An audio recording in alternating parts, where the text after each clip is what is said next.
and being able to sequence your body and make good contact. And then you got 8 defenders out there trying to catch it. That's Brewers manager Pat Murphy with sports. I'm Mike Clemens. Reach, engage, grow with Civic Media. Log on civicmedia.us/advertise. A tornado watch has been issued and lasts until 6 o'clock tonight. A few tornadoes are possible, scattered damaging wind gusts up to 70 miles per hour, and large hail. Alongside heavy, soaking rainfall, flash floods are possible. Stay safe. I'm meteorologist Brittany Merlot. Right now, 66 degrees. The Maggie Dawn Show. Stephanie Bloomingdale, president of the Wisconsin AFL-CIO. The Big Brewer Bill is basically an all-out assault on working Americans. No tax on tips. It's not as good as it sounds because a lot of tipped workers are not paying that higher level of taxes in the first place. As the wealthiest among us, dine at the feast of all feasts. Don't be fooled by the table scraps. The award-winning Maggie Dawn Show at its new time, weekdays 4 till 6 p.m. The Todd Albaugh Show. I came walking in here just a moment ago, and there was a young lady sitting here with a chicken. It's fantastic. Kaylee High from Staley Boyd High School. What's the line of bird? So this is Sue. She's a Dominique, and she's 6 years old. Is Sue here? Does she lay eggs? She did used to. She's too old. So chickens go through menopause? Yes. Yeah, really? Pretty much. Yeah, basically. It's a post-menopausal chicken. My sisters can relate. The Todd Albaugh Show. Weekdays 2 to 4 on your local Civic Media radio station and on the app. Jay Matnair and Greg Bach. Coming up on the show, our road trip continues. Matnair on air and Todd Albaugh broadcasting live from the Fanatical Fish Gallery in Butternut. Absolutely join us. Matt.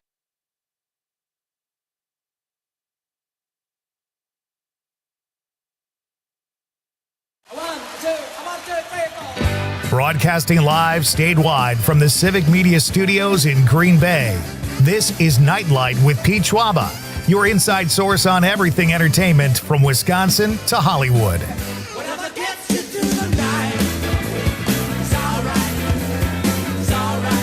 And now, a guy who hates shaking hands, Pete Schwaba. Oh, God.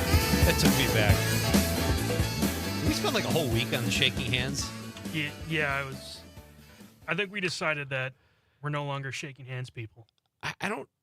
I still don't mind it. Like, I'll do it. I just think it's a strange how it came to be, which is kind of weird. But let's not get into all that again. Hey, welcome to Nightlight, ladies and gentlemen. We are on the air officially here on a Wednesday in beautiful, rainy, windy downtown Green Bay. Are we going to get like a tornado? I mean, it looks ominous. I think we need one of Conrad's 5-day forecasts, or at least 5 hours. If you look outside the studio right now, which no one listening can, it is raining, and the trees are definitely, they're shaking up. It's windy out there.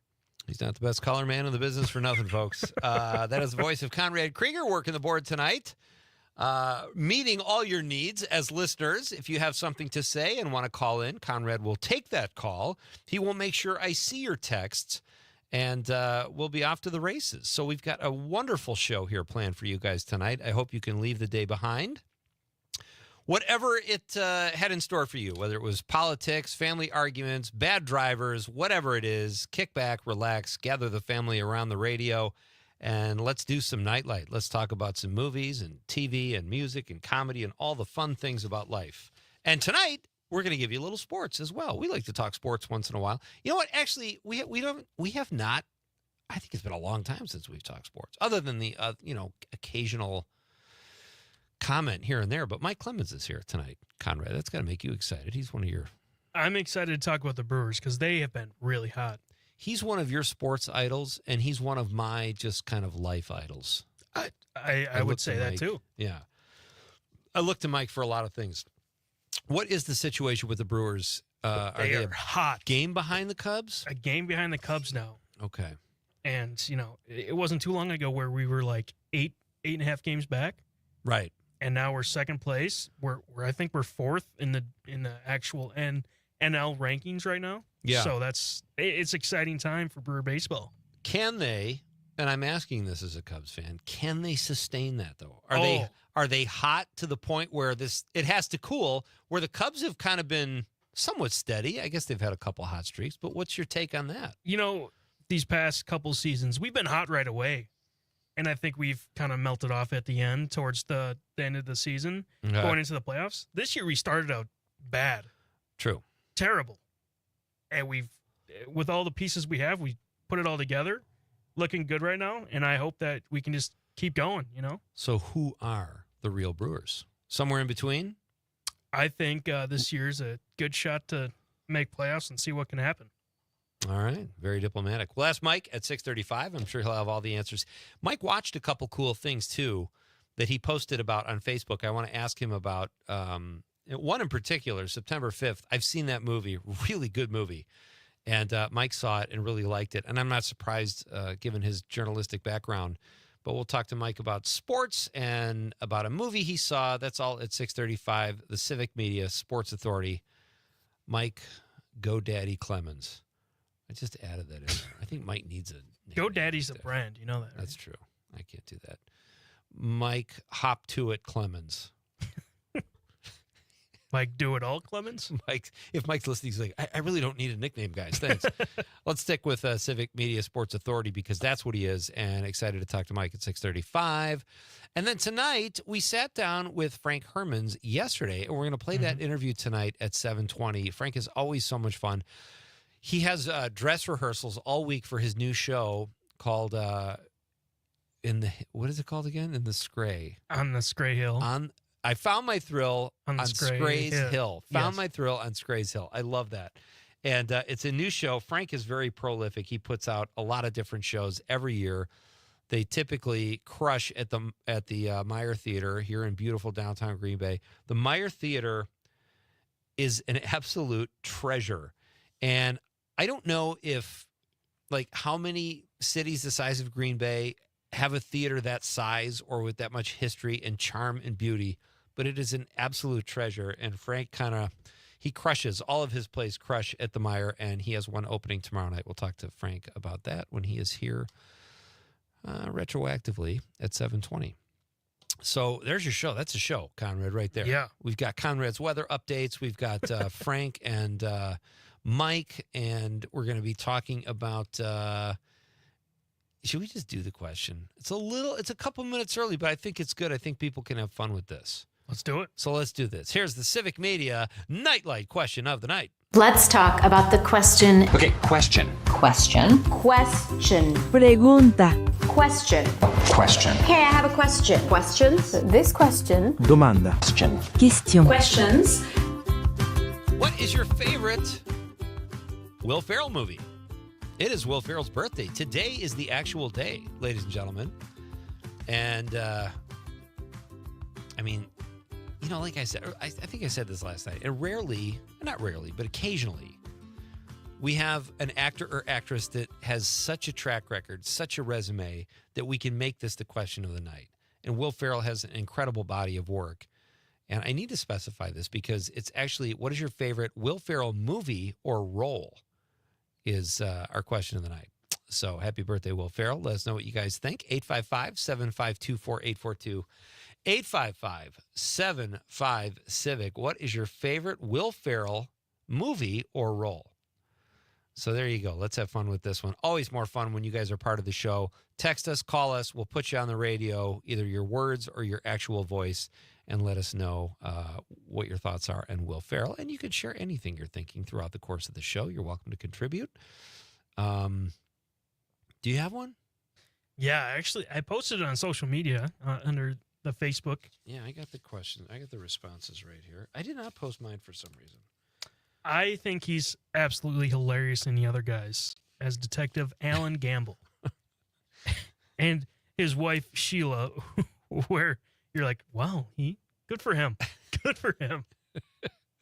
He's just a well-rounded character. And he kind of plays like the wuss kind of in the beginning, and then at the end, he turns into a badass. They call that character arc, my friend. I've never seen the movie all the way through. Really? It's so funny. I've seen clips of it that really make me laugh. Like Mark Wahlberg can't believe that Will Ferrell is married to... He asked that like 4 times. He's like, really? Yeah. No, seriously. Who is that? But very funny. I will say my favorite Will character movie and role is Frank the Tank. in Old School. My favorite scene is when he's outside in his car or whatever. Fixing his car and the wife comes out with a beer. That's so good. You know what everybody likes about that scene? I mean, it's a great scene, but the whole thing is great. But when he says, "No thanks, honey, I got a fresh beer," and then he just looks off camera and goes, "Hey, Mike," he yells to his neighbor. I've had so many people share with me that they thought that was one of the funniest moments in the movie. And I mean, talk about a role, in my opinion, that was made for Will Ferrell. Like, he's actually pretty versatile. Like, he could do some different things. He's usually a goof. But, man, as Frank the Tank in Old School, and the way Vince Vaughn and Luke Wilson play off him, it's absolute gold. I really like him, actually, in Spirited, which is the Christmas movie that he was in with Ryan Reynolds. I didn't see that. And it's a play on, Scrooge. Right. Yeah. He plays the ghost in it. Yeah. So funny. Yeah. I'm down on Ryan Reynolds. I just no desire to watch a Ryan Reynolds movie. I wouldn't say he's kind of the main star in that, but I think Will Ferrell plays a better part, acts better than him in that too. I don't know. Yeah. No, he's great. So let us know what your favorite Will Ferrell movie or role is. And it could be, you can even say the cheerleader that he played on Saturday Night Live, or the thing in the cowbell sketch, whatever it is. Favorite role, favorite movie. We accept all. 855-752-4842, 855-75-CIVIC. Text us on the app. Very easy to reach the show.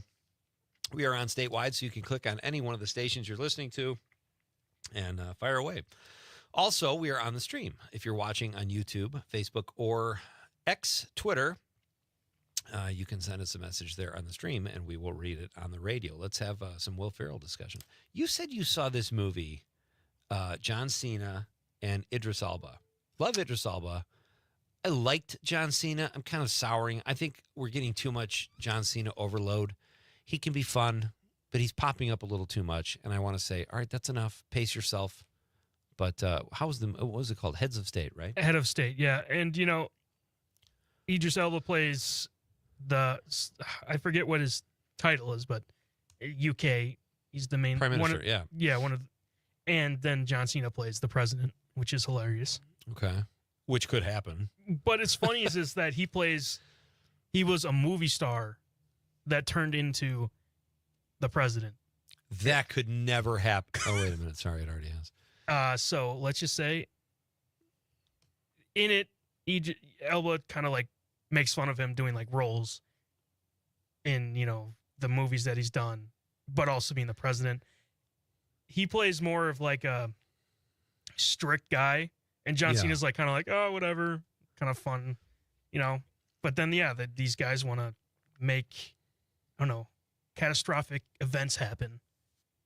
Really? And then, yeah. Okay. So they have to work together, which they don't like to at the beginning, obviously. Like, their views are different and whatever. And they have to work together to put these guys down. And they come back to save the world, basically. Pretty much. Right. And, you can kind of see what's going to happen. It's one of those movies you're like, well. I would say it was okay. It wasn't bad, but it wasn't good. But the fact that you're saying it's okay, and you're kind of the target audience. Yeah. The 20-something male, strikingly handsome, pretty stocky guy, that's who they're looking for. Well, thank you. Jesus, about time you laughed at that. I was getting a little weird there. Thank you. Going with the compliment. I appreciate it. So here's my issue. I'm kind of done with the action comedy. I want my action to be suspenseful. I want there to be potential danger. I don't care if I ever see another action comedy again, because the comedy is typically lame and the action is goofy and you never really feel like anything is at stake. Yeah. One thing I would say is there was more comedy than action, which I agree with you. I think there should be more action in it. I'll watch a comedy if I want to see comedy. Yeah. I don't mind an action with an occasional ironic bit of comedy or something, but the blatantly trying to be funny and action, it's an old trope now almost. The whole genre is a trope. So there is one movie on Prime that I really recommend, and that's Deep Cover. Yeah, and it's about improv comics that need a job, and they play like an undercover, they do a real improv situation in real life. Okay. So there's real life consequences. Does it have like a Nathan For You type feel? I don't like think Nathan I've seen Fielder? it. Oh my God. It's just a hidden camera show and he gets people to do stuff. It sounds very similar, but I'll have to give that a try. I recommend that movie. It's really fun. Okay. And it's like the plot I haven't seen before, so I think it's new. Good to know. All right. We've got a lot to cover tonight. As I mentioned, Mike Clemens will be here at 6:35 talking sports, and we're going to ask Mike what he's watched because he posted it on Facebook the other day, so I hope Mike's ready for that. Frank Herman's here at 7:20, and when we come back, we're going to read your texts about our question of the night. What is your favorite Will Ferrell movie or role? It's his birthday today. Let's rejoice. It's Pete Schwaba and Nightlight on the Civic Media Radio Network. We don't need to escalate. You see, war is not the answer, for only love can conquer hate. This is the talk of Green Bay, WGBW. Insight Eye Care has been serving the Fox Valley for over 30 years and are proud sponsors of Mino and the Mayor's Eye on the Community. Insight offers comprehensive eye care, including glasses and contact lenses. Their doctors have a special interest in treating chronic eye disease, specialty contact lenses, and pediatric care. Find Insight on Sawyer Street in Oshkosh and Chain Drive in Appleton. Visit WIinsight.com to schedule your eye exam. Improving lives by improving sight. Insight Eye Care. The Bergstrom used car sale is underway at all Bergstrom locations. Get 4.44% financing for 72 months on 2,000 used trucks, SUVs, and cars. We're overstocked with thousands of local trade-ins from our recent June sale, and every vehicle is sale priced. Shop Wisconsin's largest used vehicle inventory, all with Bergstrom's negotiation-free upfront pricing, including our exclusive 7-day price protection and money-back guarantee for complete peace of mind. Plus, every Bergstrom used vehicle is certified and comes with a warranty. Have a vehicle to sell? Bergstrom will pay you top dollar and cut you a check the same day. Don't miss out on 4.44% financing for 72 months during the Bergstrom used car sale. To approve credit on 2019 and newer vehicles, older vehicles qualify for different rates and 731.25. Choose from thousands of vehicles starting at $59.95. Local trade-ins, all sale priced from a team you can trust. Stop in to any Bergstrom location today or shop and purchase at bergstromauto.com. Who's looking for some free family fun at Fisk Park? It's Amanda with another new Wisco 411 for you, brought to you by Area 509 in Appleton. And National Night Out is on Tuesday, August 5th from 5 till 8 p.m. at Fisk Park. This is a nationwide event held on the first Tuesday of August, which brings residents and local law enforcement and first responders together in a positive and safe setting. There's going to be lawn games, face painting, arts and crafts, concessions, food trucks, and so much more. Get in on the action. Check it out. Go to WGBW.FM and click events. Is getting vaccinated on your to-do list? We can help you check that off. You've got this. Yes, you do. See how we've got you at yougotthis.usaging.org. A message from the Aging and Disability Vaccination Collaborative, powered by US Aging. Come work with us. Civic.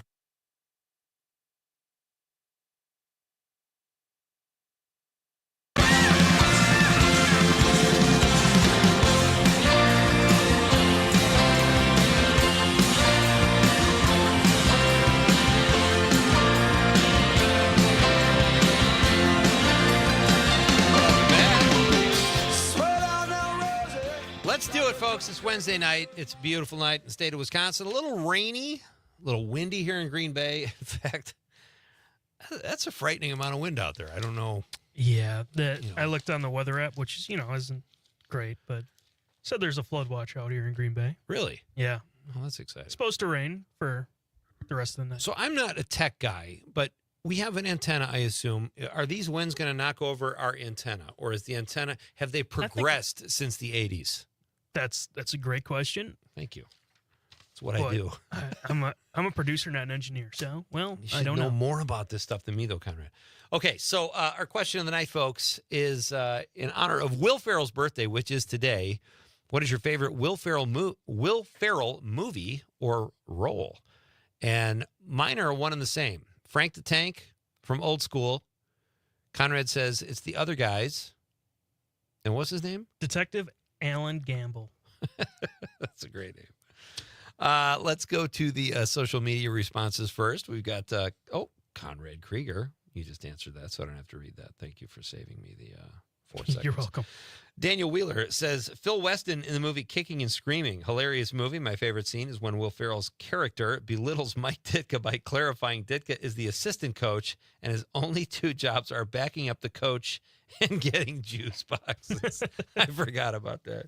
Stephen Leo, who have been on the show a couple times, wrote that film, and they said it was really fun to work with Will Ferrell and Mike Ditka. Ditka is crazy as he is. Everyone I know that's like shot a commercial with him or done something with him in the media says he's like a total pro to work with. He shows up, knows what he's doing, gets in and out of there, and he's made a mint doing that type of stuff. JB Thompson, the guy behind the guy, says more cowbell. What is his, do we know his character's name in that skit? It's just the cowbell skit, so. I'm not sure. We'll just, cowbell guy. That works. Kurt on social media says Jackie Moon. What was Jackie Moon? Semi-pro. Oh, semi-pro, yeah. That's a great one. Nice, Kurt. Nice pull. Boy, some of these I've seen so long ago, but Old School stuck with me. When I saw Old School, and we were talking about this last night with Mike Schmidt, Old School is one of those movies within the first, 2 minutes, I knew I was going to love it. Yeah.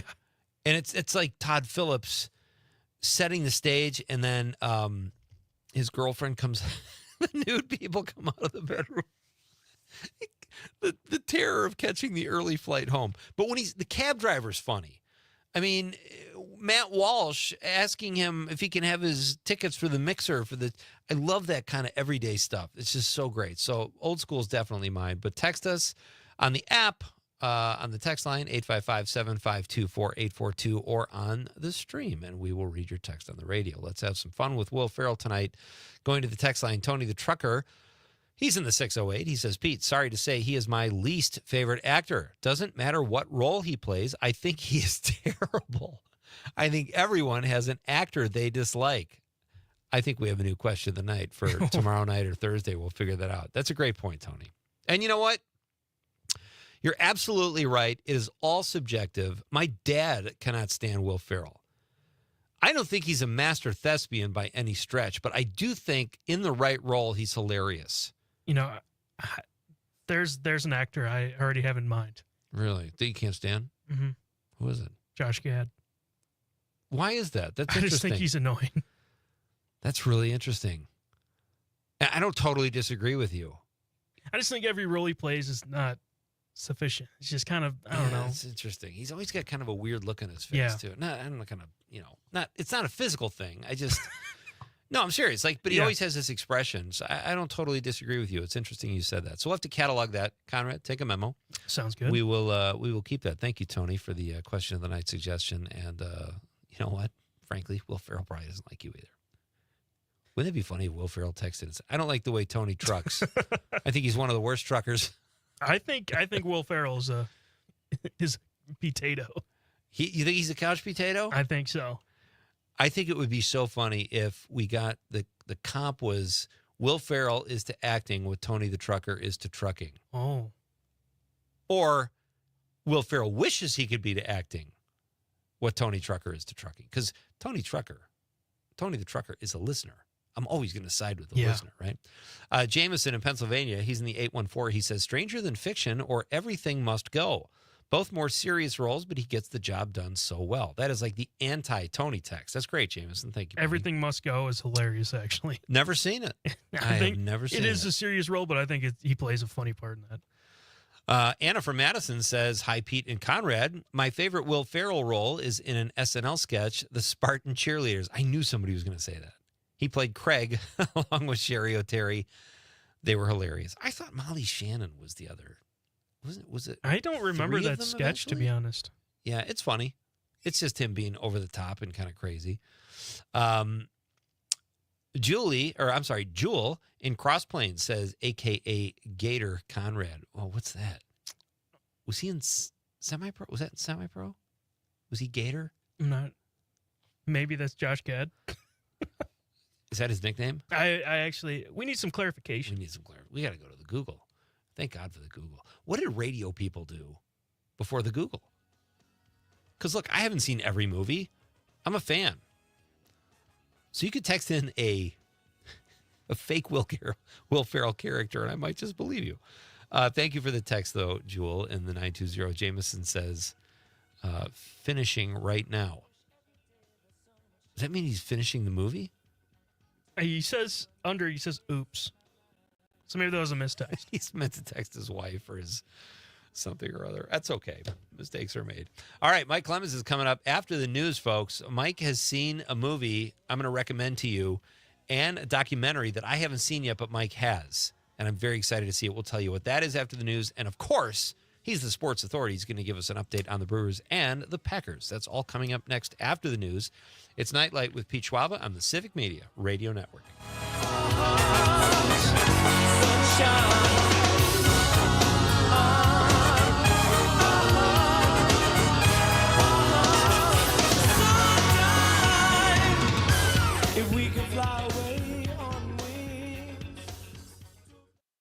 You're listening to the Talk of Green Bay, WGBW, home for Nightlight with Pete Schwaba. Come work with us. Civic Media has a number of great jobs across the state. Open now at civicmedia.us/careers. For 97.9 WGBW News, I'm Lisa Hale. If working with kids is something you aspire to, the Green Bay Area Public School District is looking for full and part-time substitute teachers and school support staff. Today, they're having a walk-in job fair offering you the opportunity to apply and be interviewed. The event's from 3 till 6 at the district office building at 200 South Broadway. Applicants are encouraged to fill out an application form before arriving. Find the form at gbaps.org's career page. A recent United Way study found 1 in 3 Wisconsin families are struggling to afford basic expenses. According to the study, about 24% of Wisconsin households are identified as ALICE families. That means asset limited, income constrained, and employed. The designation covers families with enough income to remain above the federal poverty line, but are unable to afford basic needs like housing, childcare, and transportation. The study also found that the number of ALICE families in the state has grown by about 12% since 2010. A coalition of e-cigarette distributors have filed a federal lawsuit against the state of Wisconsin over a law passed in 2023. The law officially went into effect on July 1st, and it imposes fines on organizations that make and sell products that are not authorized by the Food and Drug Administration. The lawsuit argues that the law violates the Supremacy Clause of the Constitution, which gives the federal government the authority to regulate drug safety. The coalition is seeking a preliminary injunction to prevent the law from taking effect as the case moves forward. I'm Lisa Hale, 97.9 WGBW News. For news anytime, log on to WGBW.FM.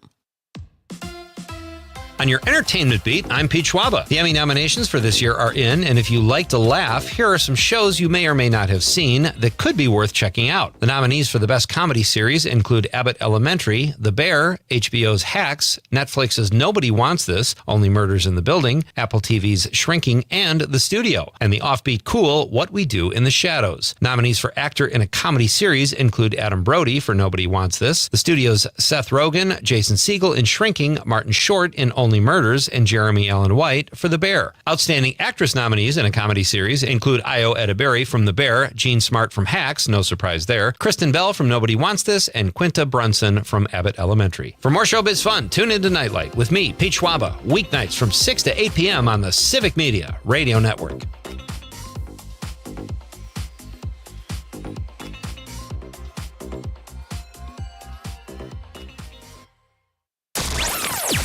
Join the family. Civic Media has a number of great jobs across the state. Open now at civicmedia.us/careers.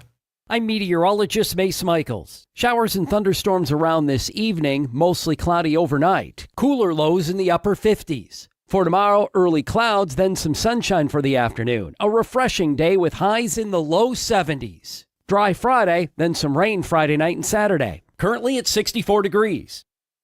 The Maggie Dawn Show. We've got Chris from Nina. What's your thought this afternoon, Chris? Oftentimes you have only one set of viewers that will watch Fox News or watch CNN. What I really actually love and respect from all your viewers is the fact that you tend to have viewers that think on both sides of the aisle. To be open-minded, you need to be willing to listen and learn and possibly change your mind. You don't have to change your mind, but just being willing to listen. The award-winning Maggie Dawn Show. Weekday afternoons from 4 until 6. Mornings with Pat Kreitlow. I've been trying to learn sheep's head for 40 years. My father-in-law is still a card counter, knows what everybody has. It is so easy to go, oh gosh, I still don't know who the partner is. And is that a trump card or is it not? And so I'm still asking myself all these questions while they're busy taking all of my nickels. The one thing that got me where they allow me to play is getting the app. For all the technology that's out there, that is one of the positive notes. Mornings with Pat Kreitlow. Weekdays 6 to 9 on your local Civic Media radio station and on the app. Todd Alba. Hey, everybody, join us next time. If you're an artisan or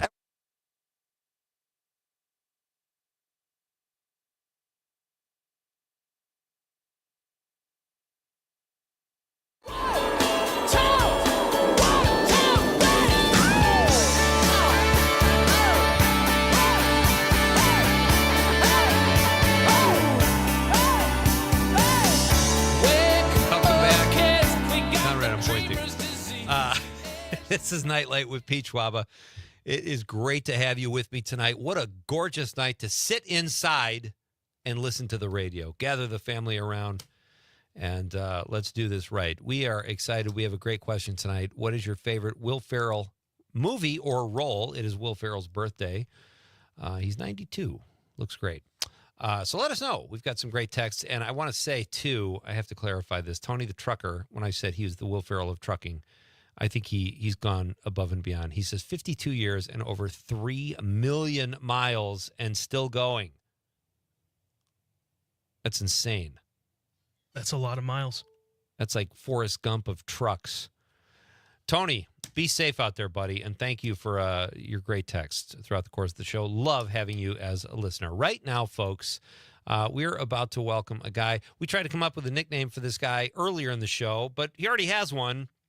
And it suits him perfectly. He is the Civic Media Sports Authority, and he joins us now over the phone, our pal Mike Clemens. Hey, buddy. Did you say Will Ferrell's 92? Doesn't he look great? I had to just Google it. I came up with 58. You're close. You're close. Mike, you know those Hollywood types. They got access to all the great ointments and slathers, whatever you need. He could be that age. I can watch Anchorman over and over. I have a Will Ferrell story. I have a Will Ferrell story. I was going to ask you anyway, but please share. My brother is an IT guy and sound guy, lighting guy out of Northwestern University. Went in for acting, ended up becoming like a theater tech. And one of his roommates was Jerry Paris's son, Andy. Jerry Paris was the dentist on Dick Van Dyke. Yeah. And then later, directed Happy Days. Okay. And so Andy was his roommate, so I said, yeah, come on back. So, in the middle of the height of Happy Days, my brother there is on the set, and Henry Winkler was having trouble with the speakers in his Mustang. And so Andy said, oh, you should have my friend John work on this. And so he fixed his speakers, and that was the first star that John has worked on. Like, one of his clients was on Colbert last night, Joaquin Phoenix. Oh, wow. I mean, he just keeps on having all these people up in the Hollywood Hills. If you need to transfer your cell phone or a new PC or install this is the guy that they hire. One of his clients is Megan Mullally, who played Karen on Will and Grace. She's like a Broadway singer, right? Yeah. So off to the side, she's had a band. And in 2006, John was in Chicago from L.A. with this band and said, hey, why don't you come on down and see Megan perform? I can introduce you. Yeah, sure, yeah. So my brother's running the board. Megan's up there with her band. And all of a sudden, Will Ferrell walks into this thing. And there's about 1,500 people there having dinner. It's a fundraiser for some local charity. And he goes up to the stage and kind of clowns with her for a little bit. Then he whispers something to her, and she goes, okay, all right. Will Ferrell, everybody. And he walks off. So when she finishes her show, she comes down to us in the crew, and she goes, follow me. We're going to the Chicago Modern Art Museum. So we follow her limo. We go inside. Will Ferrell has been in Chicago for the last several months shooting a picture called Stranger Than Fiction. Yeah. It had Dustin Hoffman in there. It had Queen Latifah and Emma Thompson. And so to show he's a good guy, he put up the food, the buffet, the waiters, a band, a karaoke thing. And the next thing I know, I'm in this with this film crew, about 100, 110 people, standing next to the boyfriend, soon-to-be husband of Megan, Nick Offerman. Oh, yeah, nice. Just hanging out with these people and having food. And then Will Ferrell gets on this little stage with the microphone and pulls up Emma Thompson, and they sing Don't Go Breaking My Heart with Elton John and Kiki D. Very nice. And I have that on a grainy video on the flip phone I had back then. That's just like, my brother and I said one day we're going to write a book called One Phone Call Away from Greatness. 'Cause we have these brushes like that. I love those stories more than anything, Mike. Like everybody who has a celebrity story, and one of my guests last night, Mike Schmidt, has a ton of them, and he's got like a library of them. Just one-offs, in some cases two-offs, but you come on this show, and you're our guy here for sports at Civic Media, but you always have great stories like that. So you've been around, and I guess in your travels, you have some fantastic showbiz stories too. Yeah, and sometimes the fish just kind of jump in the boat for me. Sometimes it's inexplicable, but it it happens. So that's great. I heard you guys earlier talking about the Brewers, and they've had an amazing turnaround, and any success that the Brewers have had again this season. Let's start with Matt Arnold, the GM, and how he's got that large scouting department working throughout the Western Hemisphere to get guys like Jackson Trio out of there, or this great catcher, William Contreras, who to me, even though his batting average is done, he should have been the starting catcher for the National League because I thought he looked better than the Dodgers' Will Smith last week. But and then it's Pat Murphy, who's in his second year as the manager. He was named National League Manager of the Year last year because no one thought after Craig Counsell left that the Brewers had a chance. And how does this guy, first-year manager at 65, 66 years old, going to make this work? Well, Murph is just this unbelievable personality. He knows his baseball. He's been doing it his whole life. But he seems to figure out how to push the buttons on people and make things work. Now, there's one thing he does that would probably, if you came along with me to cover a Brewers game at American Family Field, at first you'd say, well, this guy's a jerk. Because if you came in the press room with me or in his office before the game, this is the way he looks around the room and he looks for first-time reporters or interns. This is how he treats them when they walk into the press room. Any interns up there? Sealer knocked in the first 2 RBIs of his career. What can you kind of say about his approach in limited appearances? Yeah, I mean, he's looked like he's got a really good offensive approach, strike ball. It's a great question, intern. Great job. It's your first question you've answered. How long have you been with us? Feels like a lifetime. How long has it been, intern? I think this is my 5th game. 5th game? Your first decent question, really. Not a great question, but, we're going to give you credit. I'm excited for him. Big hit today. Big hit today. He's been in the cooler. Hasn't played very much at all for us. And what is your name? Cam. Huh? Cam from up in Green Bay. And you were sitting here the other day? I was not, no. So are you new? This season. First time here? This season, yeah. Well, Cam, you introduce yourself. Well, no, yeah. Cam, nice to meet you. Where are you from, Cam? Originally from California. Where? San Diego. It's big city, big state. San Diego. Where in San Diego? La Jolla. Oh, sorry about it. Now, you'd think he's a jerk, right? But, by doing that, he brings you in. Yeah. And he breaks the ice in the room. And whereas so many of these other coaches, they're almost like, people in the White House going into the press breeding room, like it's the CIA or something. He breaks the ice that way. And that's what he does with the players, too. I was just going to say that, like, he thinks on his feet. He's in the moment, not just delivering platitudes like a lot of, coach speak or whatever you want to call it. But that's that's great. The first good question you've asked. That's a good one. Right. Or he'll tell the beat writers, yeah, I don't read any of your stuff, but go ahead, ask your question. So then I think I texted you this, like, I got to come on the show and tell you this. So it's a couple weeks ago, and in the pregame meetings, we don't have in the dugout he lets us in his office. I mean, he'll open up his phone. Someone said, how's Brandon Woodruff coming along? This is like a month ago. And he goes, just a second.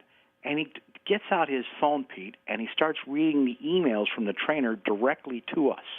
Because he doesn't care. There's no filter on the guy. Wow.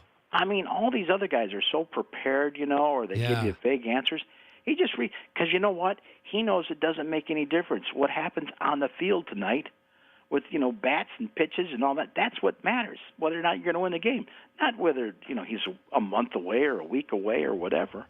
So then that tripped a story, and I think we were talking about the film that 61, the Roger Maris story, back in like 1960-61 when this guy beat the single-season home run record of the Yankees, Roger Maris, that was set by Babe Ruth, right? Right. And that was directed by Billy Crystal. And he goes, yeah, I've got a Billy Crystal. Now, he is not a name dropper. Pat Murphy is a very down-to-earth guy. And he played some baseball himself and then got into coaching. But he said, somehow I got to know Billy Crystal. I don't know how. But he said one time he was at one of our games, in Arizona, and then they said, Billy Crystal wants you to see it. So he came to the dugout after the game, introduced himself. Well, we know what a big, huge baseball fan Billy Crystal is, right? Yeah. But and this is like 20 years ago. He heard Pat Murphy is a character, a guy to watch out for. So then Billy said, hey, Pat, why don't you come to my show tonight in Phoenix? I'm sort of testing it out. It was called 700 Nights. It's about the story about his dad died when he was 15 years old, and he figured he only had about 700 Sunday nights with his dad. So that's when they sort of got to know each other. I remember Billy Crystal talking about that, promoting it on Letterman's show. And I pointed that out to Pat. So then Pat says, he said, Billy Crystal left like, oh, that was kind of cool. Meeting Billy Crystal was like, yeah, I'm not going to his show. We got another game tomorrow. We got to travel. Like, yeah, I'm not going. So like months later, they're in Los Angeles, and maybe a Dodger game or something, and Billy Crystal comes down again and gets mad at him. Like, hey, I told you, I was serious. So then, now this is kind of grainy, so turn up your radio, but this is the story that Pat Murphy, the Brewers manager, told us about getting to know Billy Crystal. You haven't come to a show. I've done 3 shows. You haven't been there. I'm giving you these tickets right here. You're coming to my show today. I know your scrimmage will get over, or whatever, game, whatever. It's a 5 o'clock showing. I'm going to Australia tonight. I want you at the show. And he was like pretty adamant about it. I was blown away. So my daughter was there, and I took my daughter. We sat in like the 3rd row, and it was, if you ever get a chance to see it, it's called 500 Sundays. It's about him and his dad, and a lot. It's emotional, Have you seen it? I think he did on. Oh, did he? Yeah. I saw the show. It blew me away. And then right at the end, they had these guys come and get me. He goes, hey, Billy wants to see you in the green room. I'm like, no. I don't. He goes, no, he wants to see you. So me and my daughter go back. I'm figuring there's going to be, 50, 75 people there, right? Waiting for him. It's just like this, smaller than this room. Myself, my daughter. Billy comes walking in, flips me a water, flips her a water, opens his water. What'd you think? I was like, blown away. I'm like, you must have done that instead of therapy. He goes, exactly. He goes, that's therapeutic for me. He goes, that basketball coach that I told you how great he was in the beginning, he said 260 shows later, I don't like the son of a bitch. My guest is Mike Clemens. He's the Civic Media Sports Authority. We're talking about Brewers manager Pat Murphy, and he's like the kind of guy you write a play about, Mike. Like, he's just filled with personality, right? There's a book there, man. Yeah. I'm telling you, if this dude actually can get these guys to a World Series, look, and here's the other thing. I mean, there's no doubt the organization is missing Bob Uecker. For 50 years, he was that class clown amongst the team and the players, kept it light and all that. And just by naturally, Pat Murphy being who he is, he's now filling that void. That is something he's now that guy in the clubhouse. Boy, that's a great comp. And just in time, right? All right, Mike Clemens is here. We're going to keep him for another segment. We got to do a very short bit of business here, and then we'll come back and talk whatever Mike wants to talk about. Mike, I want to ask you about September 5th And if we have time, the Jane Mansfield bio. But first, we'll get to some Brewer stuff. That's all coming up after this very short break on Nite Lite with Pete Schwaba. You've got the Civic Media Radio Network.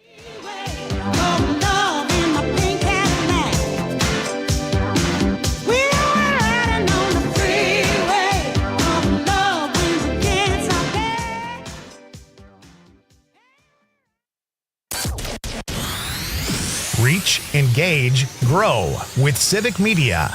Log on civicmedia.us/advertise. I'm Dan Schaefer. Let's recombobulate. In a chaotic and somewhat discombobulating end to the process, Wisconsin lawmakers passed a state budget and Governor Tony Evers signed it into law at about 1:30 a.m. on July 3rd. What made this budget different from the others signed in this era of divided government is that Democratic votes were needed to pass the budget in the state Senate. Part of the reason that was made possible is because of new, fairer maps. Last November, Senate Democrats flipped 4 seats, shrinking the Republican majority to just an 18-15 margin. Now, candidates are already lining up to take this the rest of the way and flip the chamber. Democrat Janet Jacobson, who currently serves in the Assembly, is now running for Senate, challenging Republican Howard Markline in the 17th district. If Democrats can flip that district and one more seat, they could control the state Senate for the first time in more than 15 years. That would be a big deal for state politics in Wisconsin. Find all of Dan's work at the Recombobulation Area. You're listening to the American Democracy Minute, keeping your government by and for the people. Rhode Island is given access to a permanent vote-by-mail list to all voters in a bill signed by Governor Dan McKee. The state joins 9 other states and D.C., allowing voters to join a permanent vote-by-mail list. The state's permanent list was previously available, quote, because of physical illness or infirmity or because I am disabled for an indefinite period. Unlike systems in several other states, however, after opting in, Rhode Island voters automatically receive a mail-in voting application, not a ballot. That application still needs to be filled out and returned with an absentee ballot sent later. Massachusetts and Pennsylvania have similar systems according to Voting Rights Lab. Arizona, Maine, Michigan, Minnesota, Montana, New Jersey, New Mexico, Virginia, and D.C. have permanent vote-by-mail lists for any voter. 11 other states have permanent lists for the disabled, and Louisiana has a permanent absentee list available for seniors, according to the National Conference of State Legislatures. Some states recently made their formerly permanent lists only semi-permanent. Florida's, formerly 4 years, requires reapplication after an even-year general election. Oklahoma, Texas, and South Dakota allow only a year. Your status can be checked at your local election office or state portal if available. We have links to more information on Rhode Island's new law at AmericanDemocracyMinute.org. I'm Brian Beal. At Hazelden Betty Ford, treating mental health isn't just about breaking old patterns, it's about braving new ones. As the leader in alcohol and drug treatment for 75 years, we know caring for addiction, anxiety, depression, and trauma goes hand in hand. We're here for you with new tools when life breaks down. Discover your path to better mental health at hazeldenbettyford.org/Wisconsin. Sponsored by Hazelden Betty Ford Foundation.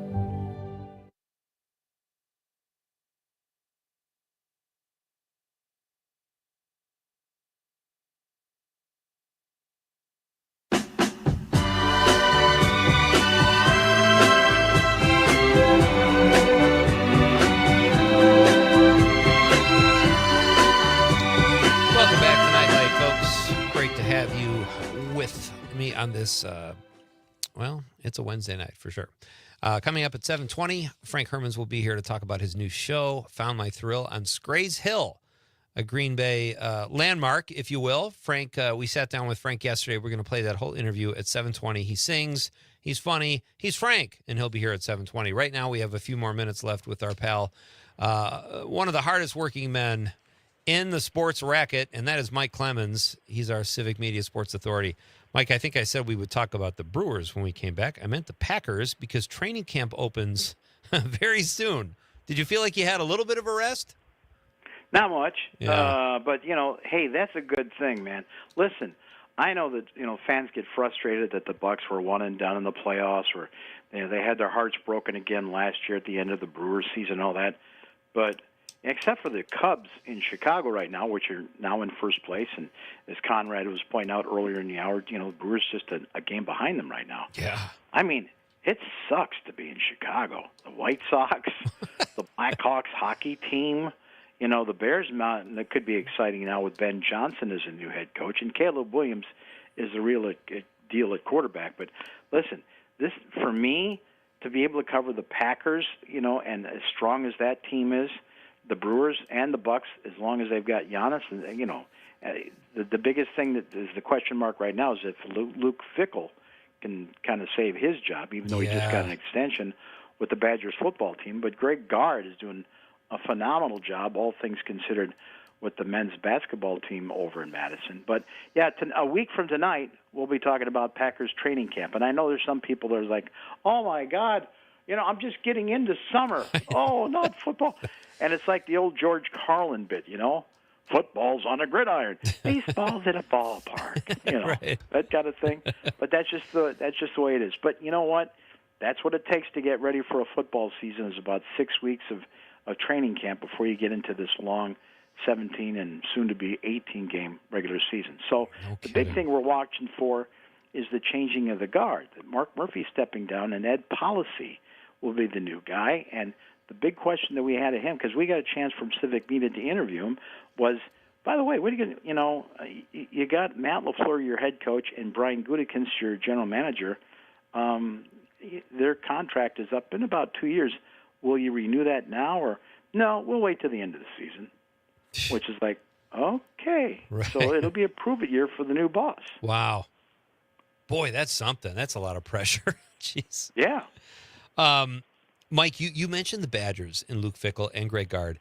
Have you seen or heard about the documentary A Road at Night?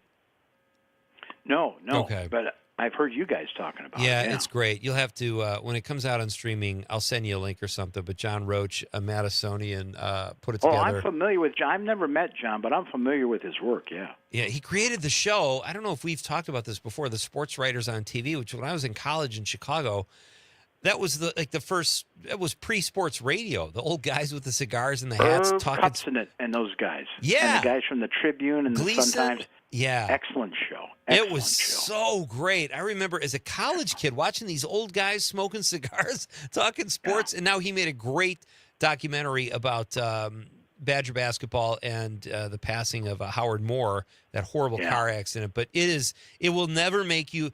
I was so proud to be connected to Wisconsin watching that documentary. So we'll have to discuss that after you see it. But, well, that's exciting. So you'll be back at covering the Packers very soon. And any other thing we should... I'll be up there with you in Green Bay. And then, you were talking about that film that I posted about September 5th. Yeah. And it's talking about 1972 and the Olympics in Munich, Germany.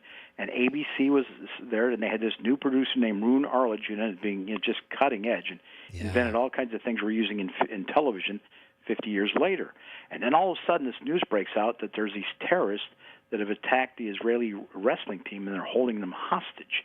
And now a guy that's supposed to cover sports has to change over into news, and he has to beg other networks for satellite time. And there's this tremendous actor who plays Peter Jennings. Remember Peter, the anchor for ABC News? He happened to be there, so he used him as sort of a reporter. But it shows you, and it's so authentic, right down to the 2-inch tape machines and the equipment and the technical challenges they had back then to get this broadcast on around the world and cover it.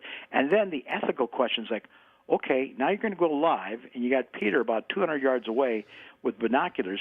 What if one of these terrorists takes an Israeli wrestling athlete there and executes him right there on the patio, in live TV? Are you going to show that?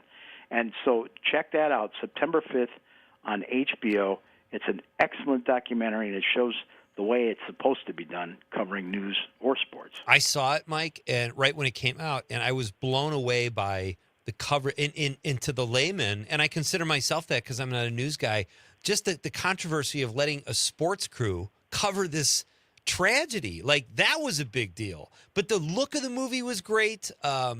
it was like a thriller. It was really well done. I love Well, as long as I've been in the business, I know how authentic it was, because that kind of era was just sort of being phased out. But I know what that equipment looked like. I worked with guys like that were in their 50s that were there during that period. And, if I was teaching any high school class or, college journalism class, I would show them that, because this is where we started from. This is where the breaking news thing on television came from, and this is when it was done the right way. And now, how have we drifted off from that model 50 years later? So great. Mike, we'll have to get to the other stuff next time. Thanks so much for your time tonight. As always, my friend, such a Thanks, treat, Peter. treat to Take talk care, to you, pal. buddy. Okay, you too. You bet. That's Mike Clemens. Bye-bye. Look for his updates from Packers training camp, which is right around the corner, over in your hood there. Okay, man. Yeah. Right That's around the exciting. corner. Are you going to watch any of that? Oh, I'm going to go to a couple days. Just watch the practices and Oh, stuff? yeah. I did it last year. It was a lot of fun. Sweet. And is it at the Hudson Center still? Anybody could just walk over there? Yep. Yeah, it's free. pretty sweet. All right, very cool. Well, when we come back, folks, after intermission, we'll recap the show, we'll read some texts, and we'll play a funny Will Ferrell clip. Sorry, Tony the Trucker. And then we've got Frank Herman's coming up at 7:20. Great stuff. It's Nightlight with Pete Schwaba on the Civic Media Radio Network. Lose yourself in the sky, among the clouds in your heaven thoughts. Let this groove.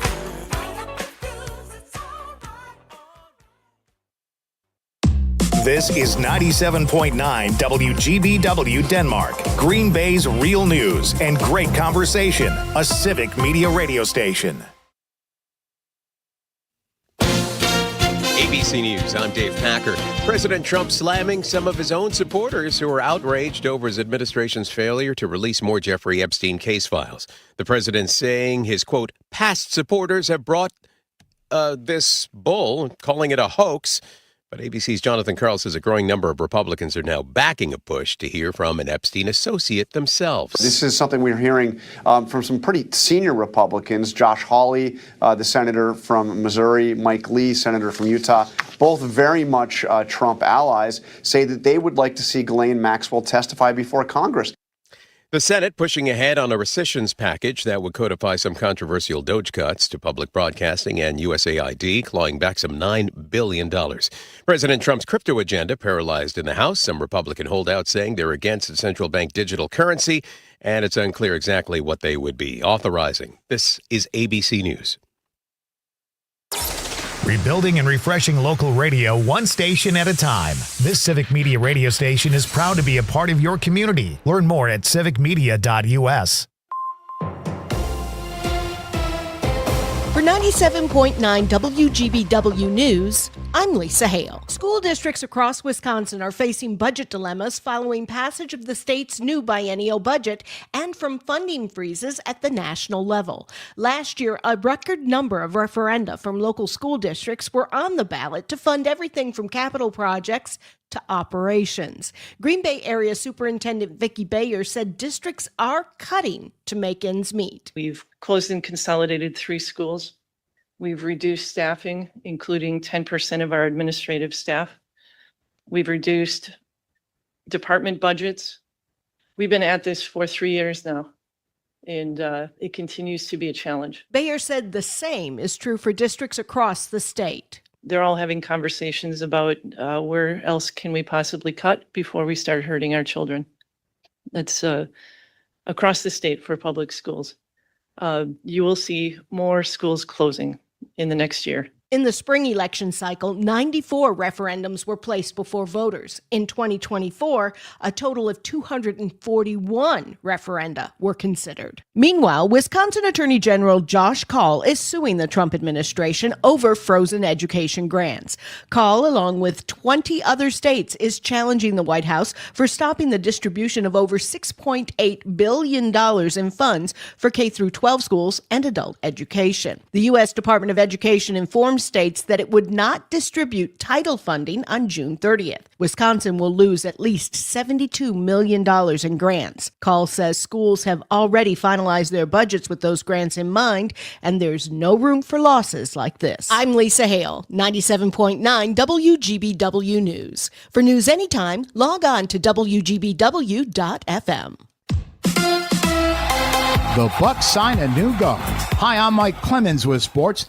NBA. The Milwaukee Bucks confirmed today they signed guard Cole Anthony, a free agent from the Orlando Magic. 6'2", Anthony started in 22 games for the Magic last season, appearing in 67 games, averaging a little over 9 points per game. The Bucks wrapping up their summer league play tonight against the Chicago Bulls. Former Bucks center Brook Lopez met with reporters in Las Vegas and was asked, how did he end up leaving Milwaukee to sign with the LA Clippers?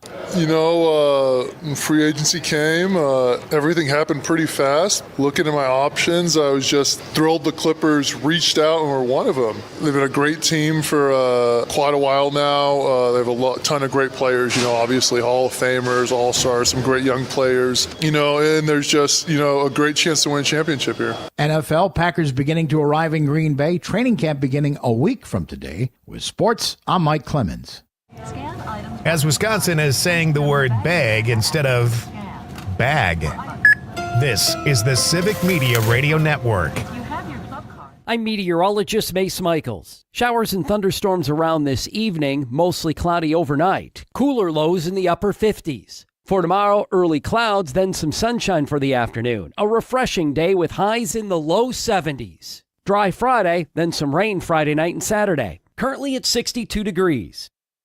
Maggie Dawn. At the top of the show, we're joined by Wisconsin Attorney General Josh Kaul to discuss the recent lawsuit he filed with other attorneys general to help preserve and protect federal education funding. Don't miss it. The Maggie Dawn Show, weekdays 4 till 6. My name is DeMar Hamlin.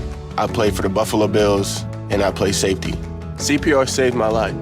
I've teamed up with the American Heart Association as a national ambassador to help create a nation of lifesavers, turning bystanders into lifesavers through CPR education and access to AEDs. Nearly 3 out of 4 cardiac arrests that don't happen in hospitals happen in homes. Join me to ensure everyone has the chance to live longer, healthier lives. Visit heart.org/nation. Matt Nair on air. Author of America, Let Me In, Felipe Torres Medina is here. My funny book about immigration. You can see how the current administration and their policies are affecting the communities. But I'm a comedian. It is really sad, but how about some jokes? Because that's the only way I can, If we don't take a moment to laugh about something, we're all going to self-destruct. 100%.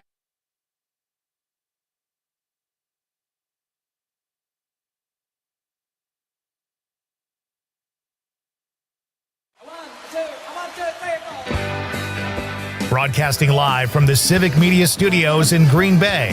This is Nite Lite with Pete Schwaba, your inside source on everything entertainment from Wisconsin to Hollywood.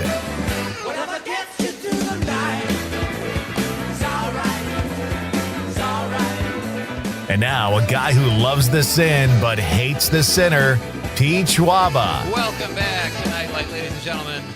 It is time for Act 2 of this evening's broadcast. Great to have you with me. Working the board is the kid, Conrad Krieger. How you doing, buddy? I'm doing great.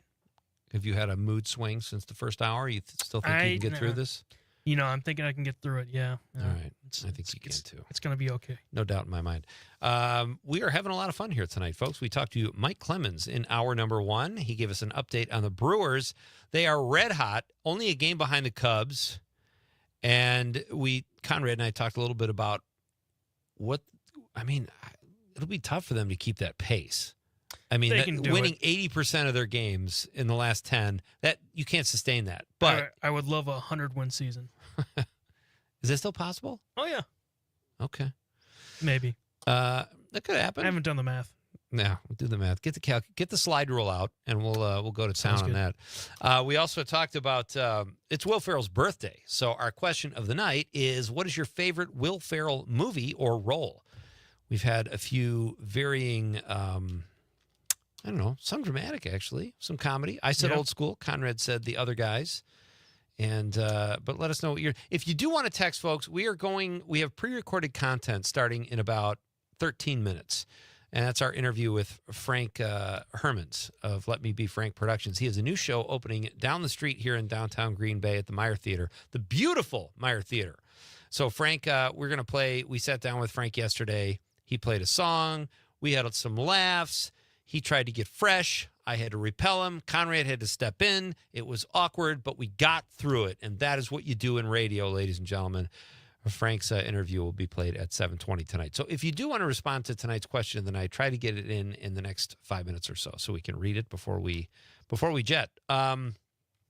We also talked about this. I am so done with action comedies. Give me a comedy or give me an action film where I feel like there's something's in peril or something. I'm tired of the action comedy. The comedy sucks and the action's not really that thrilling. So that's something we covered also in hour one, as well as our discussion with the outstanding Mike Clemens. So that's a show. We've got a few more minutes here. And I want to say, I just realized, I don't think it's very noticeable. I spilled toothpaste on my shirt the last time I wore it. Well, if it landed on the blue spot, that kind of looks like toothpaste. It's on the light blue spot. If you're watching on the stream, I don't think it's visible, but why do I still feel like a slob? Like I'm practicing hygiene. I'm brushing my teeth, which I forgot to do today, by the way. Nice. Conrad and I had a meeting before the show with Aaron Carreno, and the whole meeting I'm going, oh my God, I didn't brush my teeth today. Of all the days you needed to share a computer with me. So anyway, but I still feel like a slob. It's not like I have tomato sauce or a piece of cheese on my shirt. It's toothpaste. I'm hygienic, but I still feel like a slob. I don't get it. It's weird. I think that's a personal thing because, like, you're fine. Yeah, it's just toothpaste. I shower. And you washed it, so it's gone. I did wash it, but I think that little stain is here with me. It's on the light blue part of the shirt, though, so I think I'm good. Hey, tomorrow night, folks, we have a great show too. Paul Vandenplaus from Wonderfully Wisconsin will be here in studio, right, Conrad? For the popcorn pick. The popcorn pick of the week. Paul will be live. We had him on the show a few months ago. He's a great guest, and he has an outstanding Facebook page called Wonderfully Wisconsin and TikTok. Give him a follow there because he does great stuff. If you like food and you like Wisconsin, and who doesn't, you definitely want to give Paul a follow at Wonderfully Wisconsin. He'll be here tomorrow night. And then we have from the Thrasher Opera House tomorrow night, Jason Mansmith will be here talking about some of the really cool shows they have coming up. And Jason's a great guest. He's been on the show before. So that's tomorrow night on Nightlight. Should we I really want to play this clip. Let's finish our text. Let's get these texts out of the way because I don't want anybody to be left out here tonight. Our question, as I mentioned, what is your favorite movie or role of Will Ferrell's? And we've got some great responses. There's one, I think I'm behind. There we go. Tom from Monona, he's in the 608, says, Ricky Bobby. That was a funny movie. Yeah, my favorite is, I can't think of his name, but the guy who plays Bo Rat in that. Yeah, it's been so long. The French, I think is French race car driver. He's hilarious in that. I like Will Ferrell, but he's not a guy, other than Old School, that I watch his movies over and over. So I've seen Talladega Nights, but I do remember the scene where he's racing and the guy's catching up to him and he's right behind you in his ear, and Will Ferrell's like, right behind me in my subconscious? No, he's really right behind you. Step on it. It's just such a weird scene, and it was so funny. And what's the one where Will Ferrell is running for office? The campaign. And Zach, yes. And he leaves that filthy voicemail on Zach Galifianakis's. Yep. Oh, my God. And the way Will Ferrell talks, and that is so funny. So he's got some roles I like. But I said Old School. Conrad said the other guys. Bridget from the 818 says, Elf. This was tough. I loved Step Brothers, Old School, and Blades of Glory. Oh, my God. I forgot about Blades of Glory. Yeah, I haven't seen that in a while, but it's such a funny movie. She says, but I love Elf. I love the scene where he flips John Hader upside down, and they're like in the 69 position, skating around the ice. It's so funny. That really cracked me up. I have a story about Elf that I thought was funny, and it's sort of a 6 degrees of separation. My buddy Dale Myron, God rest his soul, he shot The Godfather of Green Bay, did an outstanding job. He owned a post-production suite with his buddy Dan. Dan Lieberman, I think was his name. And Lieberman is still a great editor and was editing Elf. And Will Ferrell's people came into the editing suite and were yelling at him and saying that this role was going to ruin Will Ferrell's career. And, Dan's Lebenthal was his name. Dan is just the editor. He's not he didn't write the script, whatever. but he has to listen to this. And as it turns out, I think it took Will Ferrell to another level. Yeah, that's a replay on every single Christmas, right? It's like a lot of people's favorite film. Chris from Sun Prairie, he is in the 773. Remember, Con? Yeah. He spells his name like you. He's got the K I instead like of the it. C. I like it too. Chris says, my favorite part Will Ferrell plays is Big Earl in Starsky and Hutch. Hilarious. That's the other great thing about Will Ferrell. When you've got a very mediocre movie or even a clunker, you can at least get some good Will Ferrell laughs out of it. Great text. Thanks, Chris. Teresa from Madison, she's in the 608, says Stranger Than Fiction. That might be our front runner tonight. I think that one is multiple, yeah. Yeah. And then Mark from Prairie du Sac says, also Stranger from Definitely in the Fiction. running then. All right. With a thumbs up. Thank you, Mark. Thank you, Teresa. We also got another comment on our Facebook. Yeah. Monica Hale says, Buddy the Elf. Buddy the Elf. All right, there you go. And Chris gave me the thumbs up because I got it right this time. Yes. It took a while, Chris, but we know you. We know you, buddy. Thank you. So I want to play this. Let's do this. Since it's Will Ferrell's birthday, let's play the old school clip. Sounds good. Here's one of my favorite scenes from Old School, one of my favorite roles of Will Ferrell's. Besides, I got a big day tomorrow. But you guys have a great time. A big day? Doing what? Well, actually, pretty nice little Saturday. We're gonna go to Home Depot. Yeah, buy some wallpaper, maybe get some flooring, stuff like that. Maybe Bed Bath and Beyond. I don't know. I don't know if we'll have enough time. That's all we have of that clip? Yeah. Oh. I thought you had where he, I thought we cut where he chugs. Yes. He goes, just one, and then he chugs. He goes, fill it up again. No. He just turns into Frank the Tank. Unleashed Frank the So Tank. gorgeous. I want to play a couple other clips, too. I thought this was hilarious. Norm Macdonald has been showing up in my feed a lot on social media.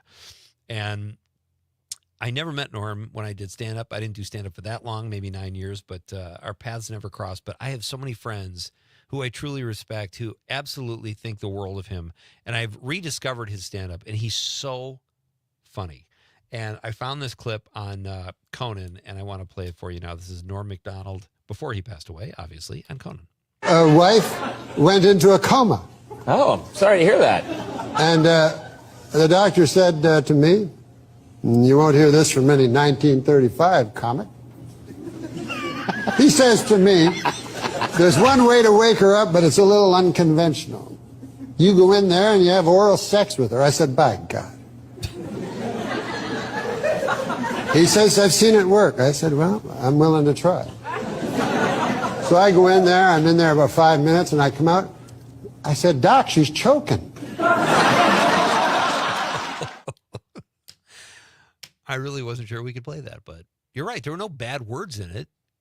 It just creates kind of a funny visual. Picture, yeah. Yeah, it's heartwarming. All right, so that's Norm Macdonald. And I have to find another clip from Norm Macdonald. Macdonald is when he's on Comedians in Cars Getting Coffee with Jerry Seinfeld, and they're talking about Cosby.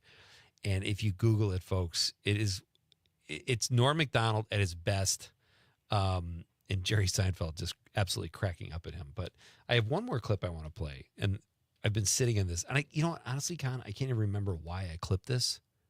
It was in relation to a birthday that day or some kind of Simpsons milestone. But either way, it works. This is those of you who watch The Simpsons will know that this guy, he's the guy that runs the comic book store. He's grossly overweight. He's very, very sort of facetious about a lot of the stuff he says. He mistreats the kids when they come in. He's very sarcastic to the kids. And he goes into, well, I'll let the clip speak for itself. Finally, I would like to return your quote-unquote ultimate belt. I see. Do you have a receipt? Quote-unquote, sir? No, I do not have a receipt. I won it as a door prize at the Star Trek convention, although I find their choice of prize highly illogical, as the average Trekker has no use for a medium-sized belt. Whoa, fat, sarcastic Star Trek fan. You must be a devil with the ladies. Hey, gee, I hate to let you down, Casanova, but no receipt, no return. I'll give you $4 for it. Very well. I must hurry back to my comic book store, where I dispense the insults rather than absorb them. Another great Simpsons side character. That's another question. Favorite Simpsons side character. Milhouse. Who? Milhouse. Milhouse is great, but I like Moe too, and I like Skinner. Oh, they're all great. Jimbo Jones. What did I say earlier should be a question of the night when we were talking? Oh, your least favorite actor? Least favorite actor. Yeah, because Tony the Trucker did not like Will Ferrell. So this is kind of a cool thing. The Emmy Awards, the nominations dropped yesterday. They were in my Hollywood Beats. If you listen to Civic Media throughout the day, I talked about who was nominated for what.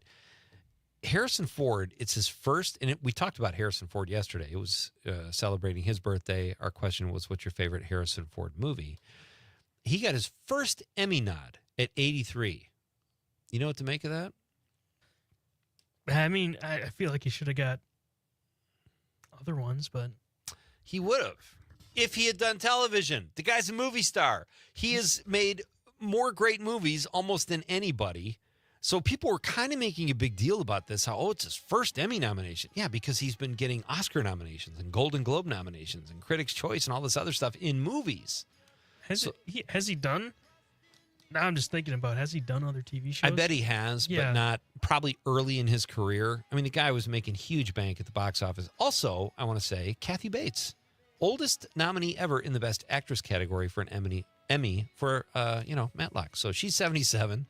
Harrison Ford's 83. The old folks getting it done. That's kind of cool. All right, we got to do a very short break here, folks. Then we will play our interview that I did yesterday with the very funny, the one and only, the legendary Frank Hermans. That's coming up next, and we will see you tomorrow night then. This is Pete Schwaba and Nite Lite on behalf of the lovable producer Conrad. I'm not going to close the show yet because it's not over. We're coming right back on the Civic Media Radio Network. Thank God I'm alive. You're just too good to be true. Can't take my eyes off you. You're listening to the Talk of Green Bay, WGBW. I love a day on the water with friends, but my moderate to severe plaque psoriasis sometimes holds me back. Now I'm all in with clearer skin thanks to Skyrizi. Risankizumab Riza, a prescription-only 150 milligram injection for adults who are candidates for systemic or phototherapy. Teaching music is my passion, but my active psoriatic arthritis can limit me at times. Now I'm treating my joint symptoms with Skyrizi. With Skyrizi, most people with plaque psoriasis saw 90% clearer skin at 4 months. Or if you are an adult with active psoriatic arthritis, Skyrizi helps you move with less joint pain, stiffness, swelling, and fatigue. Don't use if allergic to Skyrizi. Serious allergic reactions, increased infections, or lower ability to fight them may occur. Before treatment, get checked for infections and tuberculosis. Tell your doctor about any flu-like symptoms or vaccines. There's nothing like clearer skin. There's nothing like better movement, and that means everything. Ask your doctor about Skyrizi. Visit Skyrizi.com or call 1-866-SKY-RIZZI to learn more. I know you don't want to hear it, but it's almost time to go back to school. Sorry, it's Amanda with another new Wisco 411 for you, brought to you by Area 509 in Appleton. And there's a school supply drive to support Outagamie County Back to School program at Funset Boulevard on Friday, July 25th, starting at 12 p.m. If you donate 5 items, you'll receive a fun card for unlimited access to the playground, laser tag, bumper cars, train, carousel, and so much more. If you want to see a full list of events, check it out by going to WGBW.FM and clicking events. Mornings with Pat Kreitlow. Folks just deserve a little bit better than the usual promises that they're getting. But our members of Congress, 2 of them from here in Wisconsin, recently signed a letter to Canada and said, Canada, you're on fire. You need to do something about this, which is really not necessarily the best course of action when your neighbor's house is burning down, is to send a letter complaining about the smoke. Mornings with Pat Kreitlow. Weekdays 6 to 9 on your local Civic Media radio station and on the app. Every 15 seconds, someone is diagnosed with cancer. If it's happened to you or someone you love, the American Cancer Society can help at every step of the journey. Visit cancer.org today.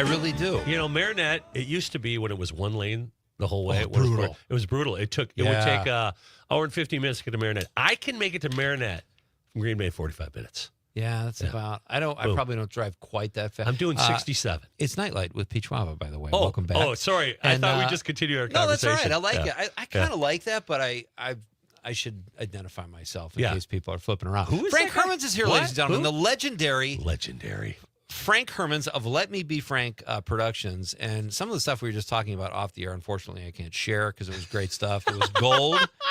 Don't you wish you could do that? Oh, I yeah. mean, you should, like a podcast. do Podcast, stuff you off- can. Yeah, you can. And I have friends Yeah. that come on here that I did stand up with. They're my lifelong comedy buddies. And like a couple times they've dropped an F-bomb. Sure. And they're like, oh, this isn't a podcast, is it? I'm like, no, it's not. It's live radio. So they've been pretty good. But Don't you got are you done 5-second delay here or no? Yeah, we do Okay. now. You can do it. Okay. For more or less. Yeah. Kind of. Conrad pulled I a promise hammy I won't the other drop. day. I won't drop one. I promise. No. But it is the drive is much better. And you perform in Marinette. You've taken your whole operation up there at the Bay Shore Theater on the Bay, which went over. I told you I gave my parents a Christmas gift. We're back there again.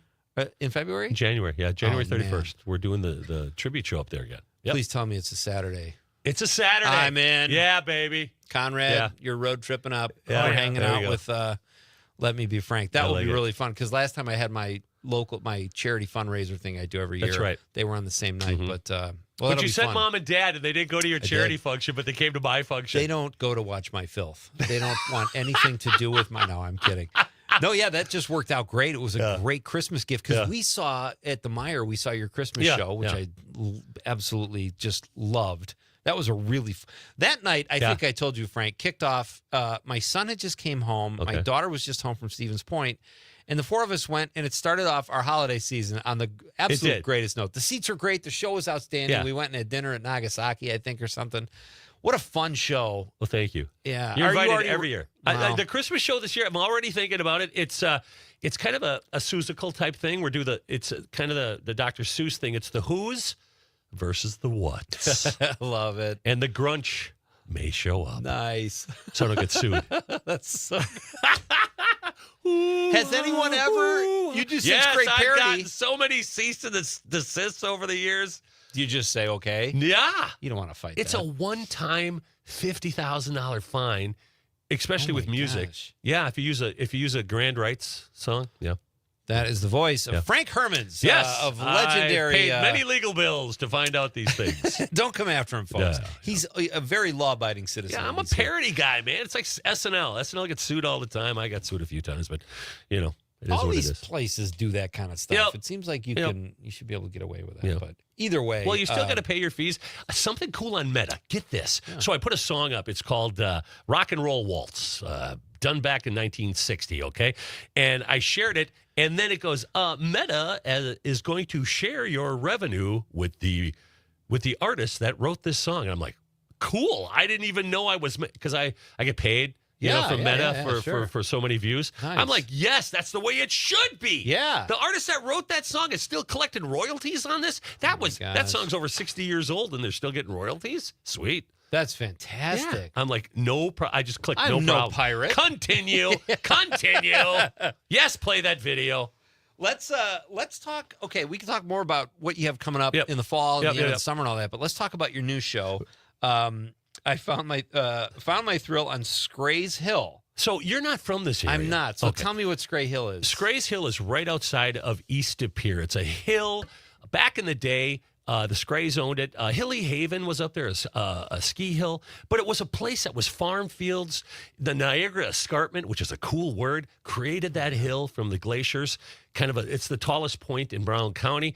And it was a place that was secluded. And you could go up there and park. There was lots of little places to park your car. And this is where the place that the boys and girls from the high schools around the area and colleges would they drive up there in their cars and they would park. That's where I was made. And they would neck. They would right? neck. As they say. Is that what they call it? I think they used to say that. We're necking. And So they built nice view and all that Well, kind all the TV towers are up there. Oh, yeah. That's where they put the first TV tower for WBAY back in 1955. In fact, I got a picture of it. And that's kind of the thing, Scray's Hill, and there was one road up there, Dickinson Road. Now it is full of multi-million-dollar mansions, and it's the who's who of this area owns houses up there. So I make fun of that. Good. And I play Professor Scray, and my family owns that hill, and I want to keep it beautiful. I don't want the lifestyle of the rich and famous being brought up there. Not like what happened to Alloway. So what? I love that. So what's the music in this one? It's all from the 59, 60, 61. Oh, nice. So it's that cool stuff. Sorry, oh, so sorry. It's like that kind of stuff. Right. Yeah. Found my thrill on Scrace Hill, music yeah. from the 60s, Yep. and it starts right around the corner. Yeah, it starts this Friday. I'm sorry, Thursday. Gosh, man, I forget. Like 2 days Thursday. Oh, my gosh. 2 nights. Thursday is a fundraiser for New Cap, which is a great organization in northeastern Wisconsin that builds homes. $10 of every ticket goes to New Cap. Great night to come if you want to support your community and support us. And then we run for 4 weeks all the way through August 10th. All right, folks, if you have not seen Let Me Be Frank production, and I know a lot of you listening are in Madison, Milwaukee, Eau Claire, wherever. They can still come up. It is worth a road trip to the beautiful, stunning Meyer Theater. Yep. Frank puts up 4 shows a year? 5 shows a year. 5 shows 80 a year. dates a year. It's worth a trip to Green Bay. You can do some Packer stuff. You can go to the Meyer. It is an absolute treasure here in Green Bay, as is Frank. He is here. He's going to perform when we come back. We'll talk more about his new show, Found My Thrill on Scrace Hill. And you have another show coming up in September. We'll talk about that, too. We're coming right back. It's Nightlight with Pete Schwaba. You got the Civic Media Radio Network. I feel like we're forever every time we get together, but whatever, let's get lost on Mars. You want me, I want you, baby. My sugar boo, I'm levitating. The Milky Way, we're renegading. Yeah, yeah, yeah, yeah, yeah. I got you, moonlight. You're my starlight. I need you all night. Come on, dance with me. I'm levitating. You, moonlight. You're my starlight. I need you all night. Come on, dance with me. You're listening to the Talk of Green Bay, WGBW, home for the Maggie Dawn Show. As Wisconsin is cheering on the Brew Crew. This is the Civic Media Radio Network. ABC News, I'm Dave Packer. President Trump slamming some of his own supporters who are outraged over his administration's failure to release more Jeffrey Epstein case files. The president saying his, quote, past supporters have brought this bull, calling it a hoax. But ABC's Jonathan Karl says a growing number of Republicans are now backing a push to hear from an Epstein associate themselves. This is something we're hearing from some pretty senior Republicans. Josh Hawley, the senator from Missouri, Mike Lee, senator from Utah, both very much Trump allies, say that they would like to see Ghislaine Maxwell testify before Congress. The Senate pushing ahead on a rescissions package that would codify some controversial DOJ cuts to public broadcasting and USAID, clawing back some $9 billion. President Trump's crypto agenda paralyzed in the House. Some Republican holdouts saying they're against a central bank digital currency, and it's unclear exactly what they would be authorizing. This is ABC News. The Bucks sign a new guard. Hi, I'm Mike Clemens with Sports.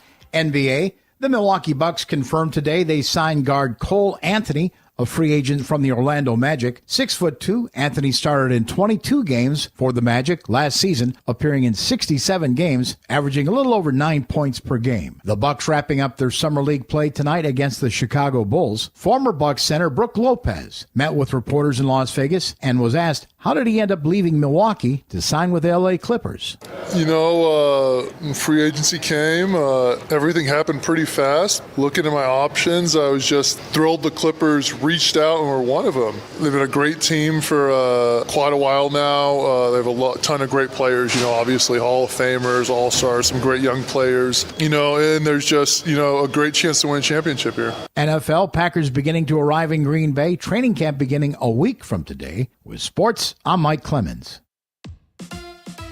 On your entertainment beat, I'm Pete Schwaba. Emmy nominations are in, and here are some shows nominated in the Best Drama category. Andor from Disney+, Netflix's The Diplomat. HBO has 3 nominees with The Last of Us, The Pit, and White Lotus. Hulu's Paradise, and rounding out the nominees are Apple TV's Severance and Slow Horses. Not a weak link in the bunch. Nominees for Best Actress in the drama series include Kathy Bates for Matlock, Sharon Horgan in Bad Sisters, Bella Ramsey in The Last of Us, Britt Lower for Severance, and Kerry Russell in The Diplomat. Best Actor nominees in a drama series include Gary Oldman for Slow Horses, Adam Scott in Severance, Noah Wiley in The Pit, Pedro Pascal for The Last of Us, and Sterling K. Brown for Paradise. And when it comes to the outstanding scripted variety series, you've got to like your chances, as there are only 2 nominees, Last Week with John Oliver and Saturday Night Live. For more showbiz fun, tune into Nightlight with me, Pete Schwaba, weeknights from 6 to 8 p.m. on the Civic Media Radio Network.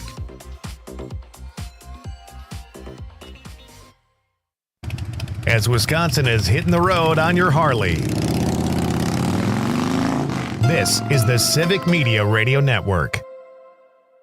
I'm meteorologist Mace Michaels. Showers and thunderstorms around this evening, mostly cloudy overnight. Cooler lows in the upper 50s. For tomorrow, early clouds, then some sunshine for the afternoon. A refreshing day with highs in the low 70s. Dry Friday, then some rain Friday night and Saturday. Currently at 62 degrees.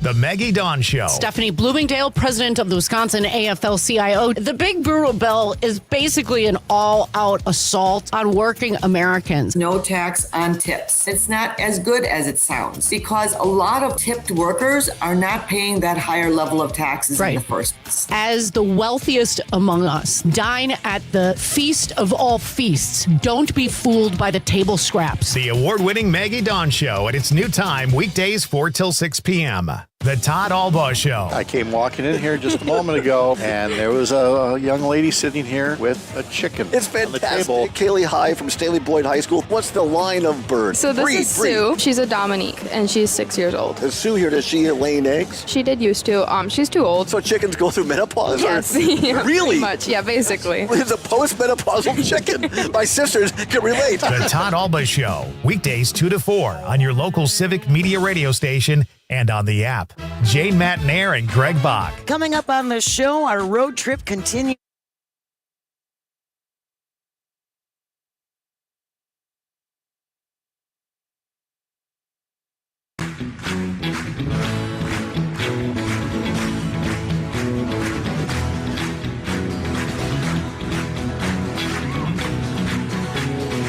Welcome back.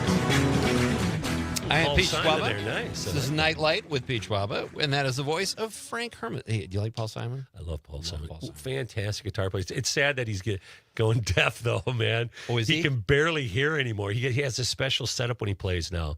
That it's sad. That's weird. Yeah, I have headphones, and remember, like in the 70s and 80s, 90s, whatever. You put headphones on, man. You could ruin your hearing in one night. It felt amazing. Yep. Now, when I'm at the gym or taking a walk and I feel great and I try to crank it, nope. They do that on purpose. Right you can't there. sue them then. You can't sue them. Yeah. I mean, did headphone companies get sued though, really? I don't know. Remember that one where the blasting with the speaker? You know, like the guy's hair was going back like that. If it was it Boss or Ross? I can't remember. But there's a little bone in your ear that you can break. From sound, yeah. Your Honor, I'm a dumbass, but I'm a musician, so I got a little bit of that rock ear going on every once in a while, yeah. So is your hearing bad? It's not bad. It's just directional sometimes where I can't hear where a sound is coming from because especially in a crowded place. So that's from listening to monitors my whole life. Playing too loud, stupid. Right. Yeah. No, I'm with you. Yeah. Overall, I'm with you. Frank Hermans from Let Me Be Frank Productions is here. We're talking about his new show, which opens July 17th. Found My Thrill on Scray's Hill.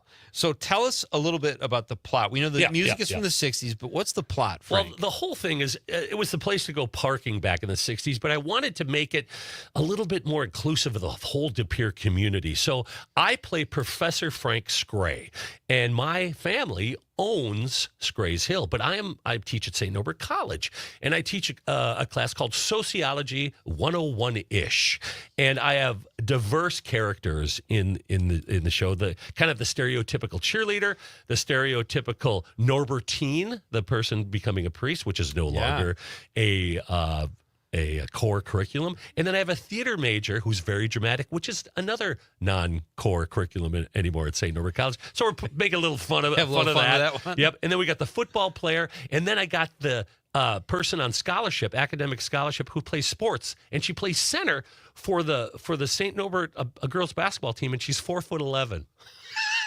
So But they didn't cancel that program. They didn't cancel that program. Yeah. So, oh, that's so fun. All right, so tickets are available at Ticketstar, Resch Center box office. Go there. Call me. MeyerTheater.org. I know a guy. Just run by Frank's house. And go, My son is also in the show. My 14-year-old son, who is a phenomenal. In fact, he was going to come the night we couldn't do the show. He can sing like a bird. Wait, he was here. He was here Yeah, last time. he was here last time. 14-year-old Harrison Hermans. He plays my son. He's the gifted kid who graduated high school at 13. He's kind of that know-it-all kid. Okay. And he spies on all these guys who are parking on Scrays Hill so he can learn the ropes. Of necking? Of necking and other procedures. I could probably use a brush up There myself. you go. How do you do it? What move are you going to use again? Kids, don't mind me. So he's like and I get angry with him for being a peeping Tom. You can go to jail for that. But he Sure. goes, then I can call their parents, and I use blackmail. I go, good job, son. Very good. I use blackmail in my job all the time. I don't know why I have an English accent. I always think of professors. I'm that classic college professor who has the goatee, has the hair slicked back, and I am very knowledgeable of things.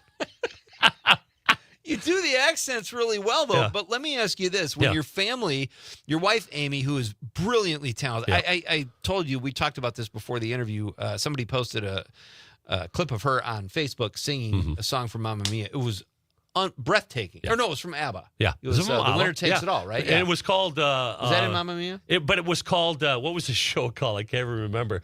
What's the bowling alley? The Winner Needs a Shawl? No. What was the bowling alley that got closed down in Menominee? Oh, Sheridan Lanes. Sheridan Lanes. It was Yeah. called Sheridan Wow. Lanes. Because the last name in Mamma Mia, it's hard. Manamana. By the way, we did that song. In Mamma Mia, in the movie, is Sheridan. Oh, I love it. Get it? That's Sheridan so Lanes, cool. we tied everything. Nobody got that. I It love was that more you for me. include my little town of Yes, Marinette yes. in your shenanigans too. That's really fun. All right, so it sounds like a great show. Yeah. Do you want to perform something from it or something? Well, I'm going to do a 60s song. The Monkees were really huge back Oh, yeah, nice. back there. And there was a song that Mike Nesmith wrote, and it was his only top 40 song after the Monkees. And Mike Nesmith was a country guy. He performed a lot and basically was a multimillionaire because his mom invented whiteout. So he really did. Did you Yeah. know that? Yeah. And he didn't really need to do. He started MTV. Did you know that? I'm Mike getting Nesmith. confused with Tom Scholes from Boston, who I think created the Polaroid one-step. He went to MIT. He did? But you're right. It was Mike Nesmith whose mom created whiteout. So he had all that whiteout money. He had all that whiteout money. So he started a production company, and then he had his band that he would perform with all over the country. And he only had one top 40 hit. And he had some great music. And I learned this song. It's one of my wife's favorite songs. So I learned it, and it's kind of catchy. So it's not in the show, but I think it should be. But of that era, Yeah, more or that less. thing. Yeah. Well, what do you need from me? Well, do you want me to do it now, or do you want me to do it next segment? It's up to you. Well, next segment we'll close the show. Okay, let me grab my guitar. You You could talk. do it. You could do it though right when we come back from the break. How long is it? Like 4 it's minutes? like no, it's 2 minutes Oh and yeah, 35 let's do seconds. that then. We'll do it. Should we do that? We'll do that in the last segment. What do you Okay. think, Con? Is that good? We need the. Okay. Yeah. All right, Go ahead. all right. We got a voucher. We got a Yeah. voucher on that. Thumbs up. All right, Yeah. cool. All right. So, what is it like, Frank, working? You love your family, obviously. You got a lot of kids. They're all crazy talented, as is your wife, Amy. Is it hard to direct them? You know what? It's funny you bring that up today because I interviewed on my Frankly Green Bay TV show Carol Rakovich, who it was my wife's mentor in high school and directed her in plays, and she directed her daughter and son in many plays. I find them a little bit harder.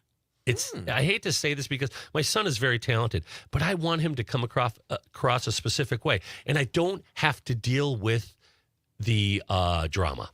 You know, where you have to, believe it or not, actors and actresses, comedians, they're hard to tell them what to do. Okay, you know, and if they're doing something a certain way and you have to coddle them. I don't have to do that with my son. I go, listen, face the crowd when you're talking.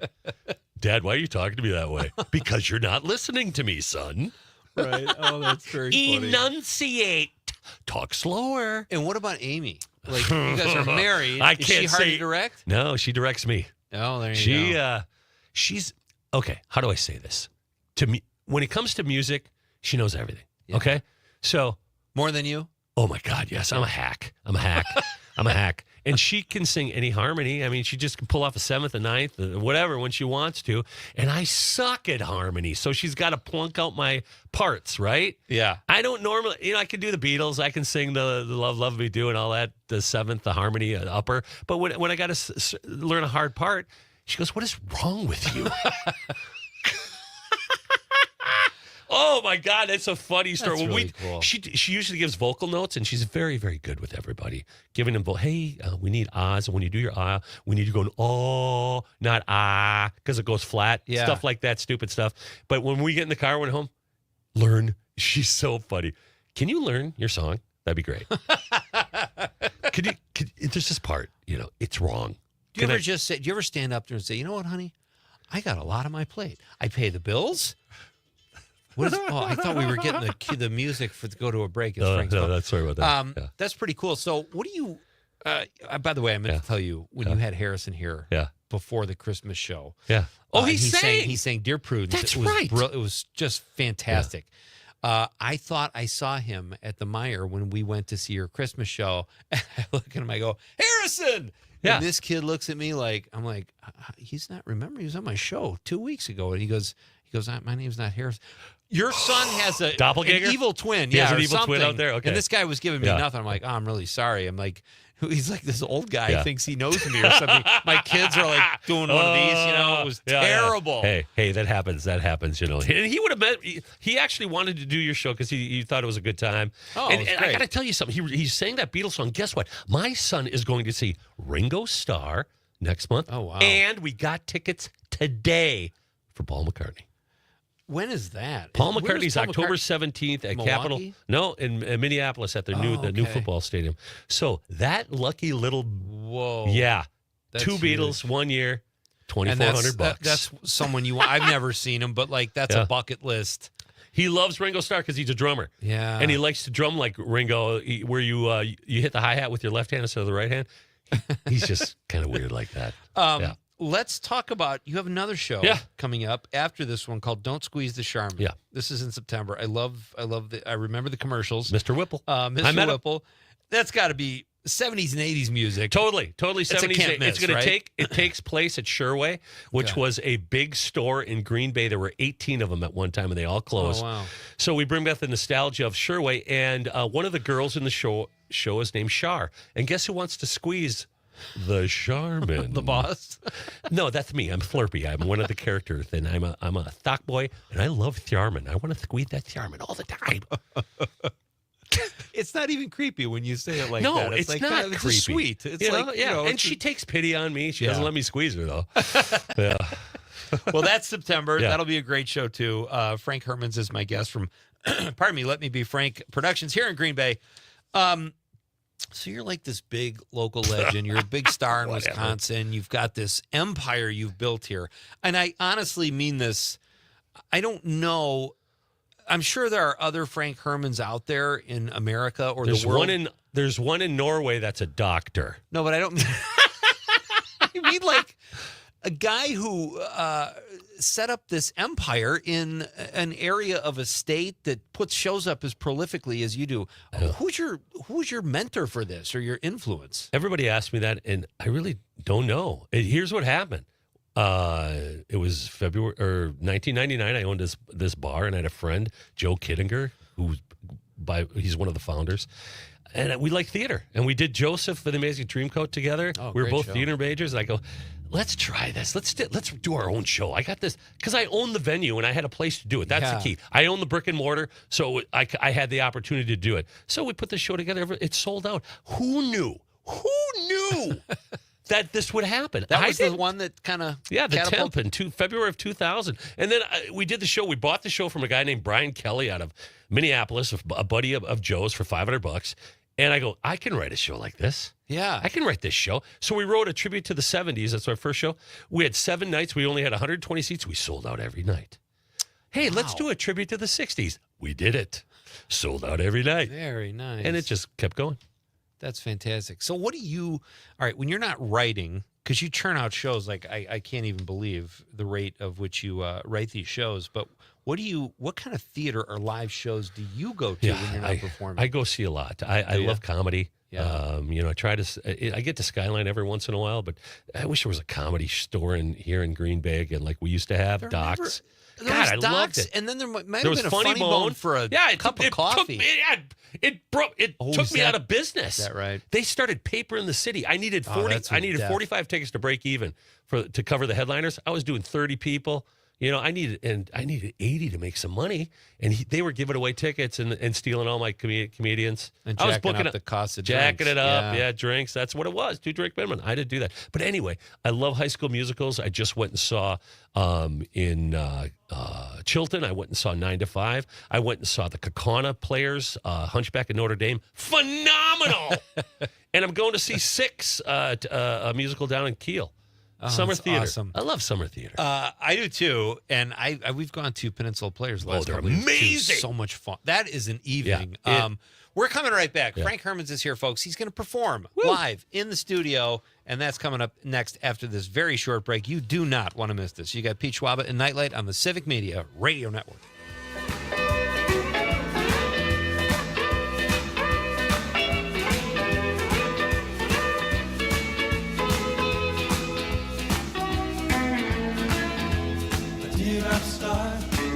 And it breaks my heart when a teardrop falls. I wanna cry, cry, cry alone when you're feeling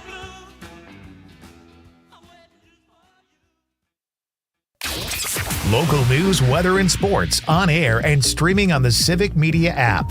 This is the Civic Media Radio Network. Appleton Cigar Company on College Avenue has been serving the community for over 25 years. If you are a cigar aficionado looking for a one-of-a-kind experience, you need to check out Appleton Cigar, which boasts the largest selection of cigars north of Milwaukee with over 706 cigars to choose from in a walk-in humidor. The Cigar Lounge offers an impressive variety of spirits and cocktails that pair perfectly with a premium cigar. For the full experience, come to Appleton Cigar at 415 College Ave, Monday through Saturday, 11:30 a.m. to 10:30 p.m. For more information, go to appletoncigar.com. School sports are played by humans, coached by humans, and officiated by humans. So the next time you're sitting in the stands at a school athletic event, please remember this and maintain your humanity, especially when it comes to judging and critiquing athletes, coaches, and officials. Please show your fellow humans some respect. They'll appreciate your empathy. This message presented by the WIAA and the Wisconsin Athletic Directors Association. Bonkers Saloon in Manitowoc reminds us to salute our emergency first responders, law enforcement, firefighters, and military for their professionalism, commitment, and bravery. These men and women are willing to put their lives on the line for us with little or no thanks. First responders are the backbone of our country. They deserve our admiration, so thank them for all they do for us. From Bonkers Saloon in Manitowoc, may God bless America. The possibility of lung cancer can be pretty scary, especially if you're one of approximately 8 million current or former smokers at high risk. That's why SaveByTheScan.org wants you to know that now there's a breakthrough low-dose CT scan that can detect lung cancer early, and it only takes 60 seconds. You stop smoking, now start screening. For an easy quiz to see if you're eligible, visit SaveByTheScan.org. It could save your life. SaveByTheScan.org is brought to you by the American Lung Association's Lung Force Initiative and the Ad Council. The Maggie Dawn Show. We've got Chris from Neenah. What's your thought this afternoon, Chris? Oftentimes you have only one set of viewers that will watch Fox News or watch CNN. What I really actually love and respect from all your viewers is the fact that you tend to have viewers that think on both sides of the aisle. To be open-minded, you need to be willing to listen and learn and possibly change your mind. You don't have to change your mind, but just being willing to listen. The award-winning Maggie Dawn Show. Weekday afternoons from 4 until 6. Mornings with Pat Kreitlow. I've been trying to learn sheep's head for 40 years. My father-in-law is still a card counter, knows what everybody has. It is so easy to go, oh gosh, I still don't know who the partner is. And is that a trump card or is it not? And so I'm still asking myself all these questions while they're busy taking all of my nickels. The one thing that got me where they allow me to play is getting the app. For all the technology that's out there, that is one of the positive notes. Mornings with Pat Kreitlow. Weekdays 6 to 9 on your local Civic Media radio station.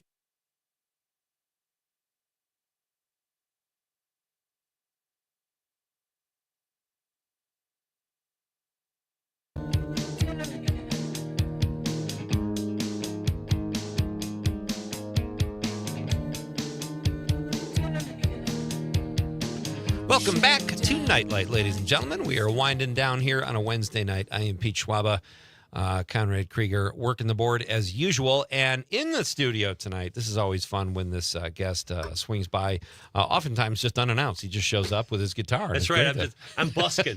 I'm busking, and you see me outside the window. Hey, Frank, come on in. All right, come on in, I gotta Frank. pay for parking? That's Frank Hermans. Yeah. He's here from Let Me Be Frank Productions. His new show starts July 17th, and just tomorrow, actually. And you can get tickets at Ticketstar, the Resch Center, MeyerTheater.org. It's called Found My Thrill on Scrays Hill with music from the 60s. You can't, it's going to be so much fun. Yeah, good stuff, man. So you're going to play something. I'm going to play so from excited. Mike Nesmith. See if you like it. All right. Frank Hermans. Her name was Joanne, and she lived in a meadow by a pond. And she touched me for a moment with the look that spoke of me, of her sweet love. Then the woman that she was drove around with desperation, and I saw as she went a most hopeless situation for Joanne and the man and the time that made them both run. She was only a girl, and I knew that well, but still I could not see that the hold that she had was much stronger than the love she felt for me. But staying with her and a little bit of wisdom broke down her desires like a light through a prism into yellows and blues and the dream that I could have sung. Though the essence is gone, I have no tears to cry for her, and my only thoughts of her are kind. Her name was Joanne, and she lived in a meadow by a pond. And she touched me for a moment with a look that spoke to me of her sweet love. Then the woman that she was drove her on with desperation, and I saw as she went a most hopeless situation for Joanne and the man and the time that made them both run. For Joanne and the man and the time that made them both run. That's awesome. Isn't that a cool little tune? Never heard that song before. That's outstanding. I think it That's made Mike it to Nesmith? Mike Nesmith. Wow. I think it made to like number 35 in the top 40. It was his only top 40 hit. And my wife played it for me off an album, and I was like, that's a cool riff. Beautiful lyrics, too. Yeah. Love it. Yeah, it's all about a girl that he liked, and well, she just had something for someone else. Unrequited love. The genesis love. of all art. Yes. Right? Exactly. That's outstanding. Yeah, thanks, Thank check you. out Frank's show at the Meyer Theater. Found My Thrill on Scrays Hill. Then in September, he's got Please Don't Squeeze the Charmin. Don't Squeeze the Charmin. Oh, I was looking for a play on words there, but you're just taking the title. Well, Don't Squeeze the Charmin. This show is rated PNG because Procter and Gamble. That's fantastic. Yeah. Hey, we got about a minute or two left. Yeah. Tell me about your trip to Scotland. I Yeah. loved following your posts. So I got this thing I do. It's called the History Bluff. I've been doing it for like 15 years. I got a little page if you want to check it out. History Bluff. Frank R. Herman's History Bluff. And I always do funny things when I go see things. And I make stuff up. And I talk like this, like I know what I'm talking about. So a tour company got a hold of me and said, hey, you've been to Scotland a couple times. Would you like to take a tour? And I'm like, is it free? Yes. Then it's me. So I brought 16 folks to Scotland and met a tour guy over there named John, his tour company. He's actually using my videos now in Scotland to sell trips. And because it was so successful, all 16 of these people became like best friends. So we're going again next year. Very cool. Is that something anybody can go on, or is it already booked? It's already booked. Yeah, Okay. it's already sold out. If someone drops out, I will let folks know. But it's 7 days in the Highlands. With playing, it's like $5,000 a piece. It's not crazy expensive. We stay in castles. We stay in cool places. Wow. And I take you to places that I like. Yeah. We don't go do all the touristy Walt Disney stuff. We go to the cool stuff. Yeah. Yeah. Are you Scottish? Is that the connection? I am Scottish, but I love driving in Ireland and Scotland and England. So I love driving on the Rockstar Road. So I've been to Ireland 3 times. I've been to Scotland 3 times. I just like it. It's pretty cool, man. That's really cool. Yeah. Frank Hermans, you are a blast. Thank you so much. Thanks, Pete. Best of luck with all the shows you have coming up. And I cannot wait to see you in Marinette. Yes. We are going to party. January 29th. You like to party, right? Dude, look at me. Look at me. Look at this. I am hard living right here. I am all about Blue Moon NA, baby. Thank you so much, buddy. Frank Hermans, check out his Thanks, show. buddy. Found My Thrill on Scrays Hill. I found my it thrill. opens tomorrow night, Yes. and you'll be back soon, I hope. I will. We'll talk about Charmin next time. And Mike Clemens, thank you to Mike Clemens. Thank you for all your texts and being part of Nightlight on behalf of the lovable producer, Conrad. Good night, Wisconsin. Thanks, Conrad.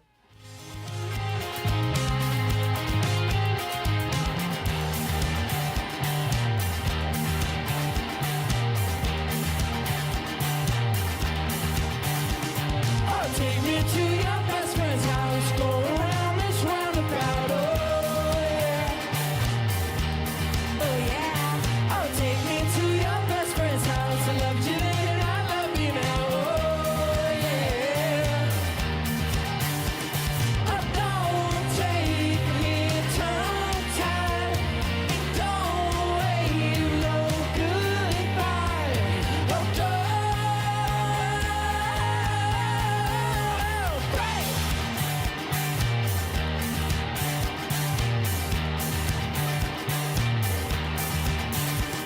Oh, take me to your best friend's house. Marmalade, we're making out. Oh, yeah. Oh, yeah. Oh, take me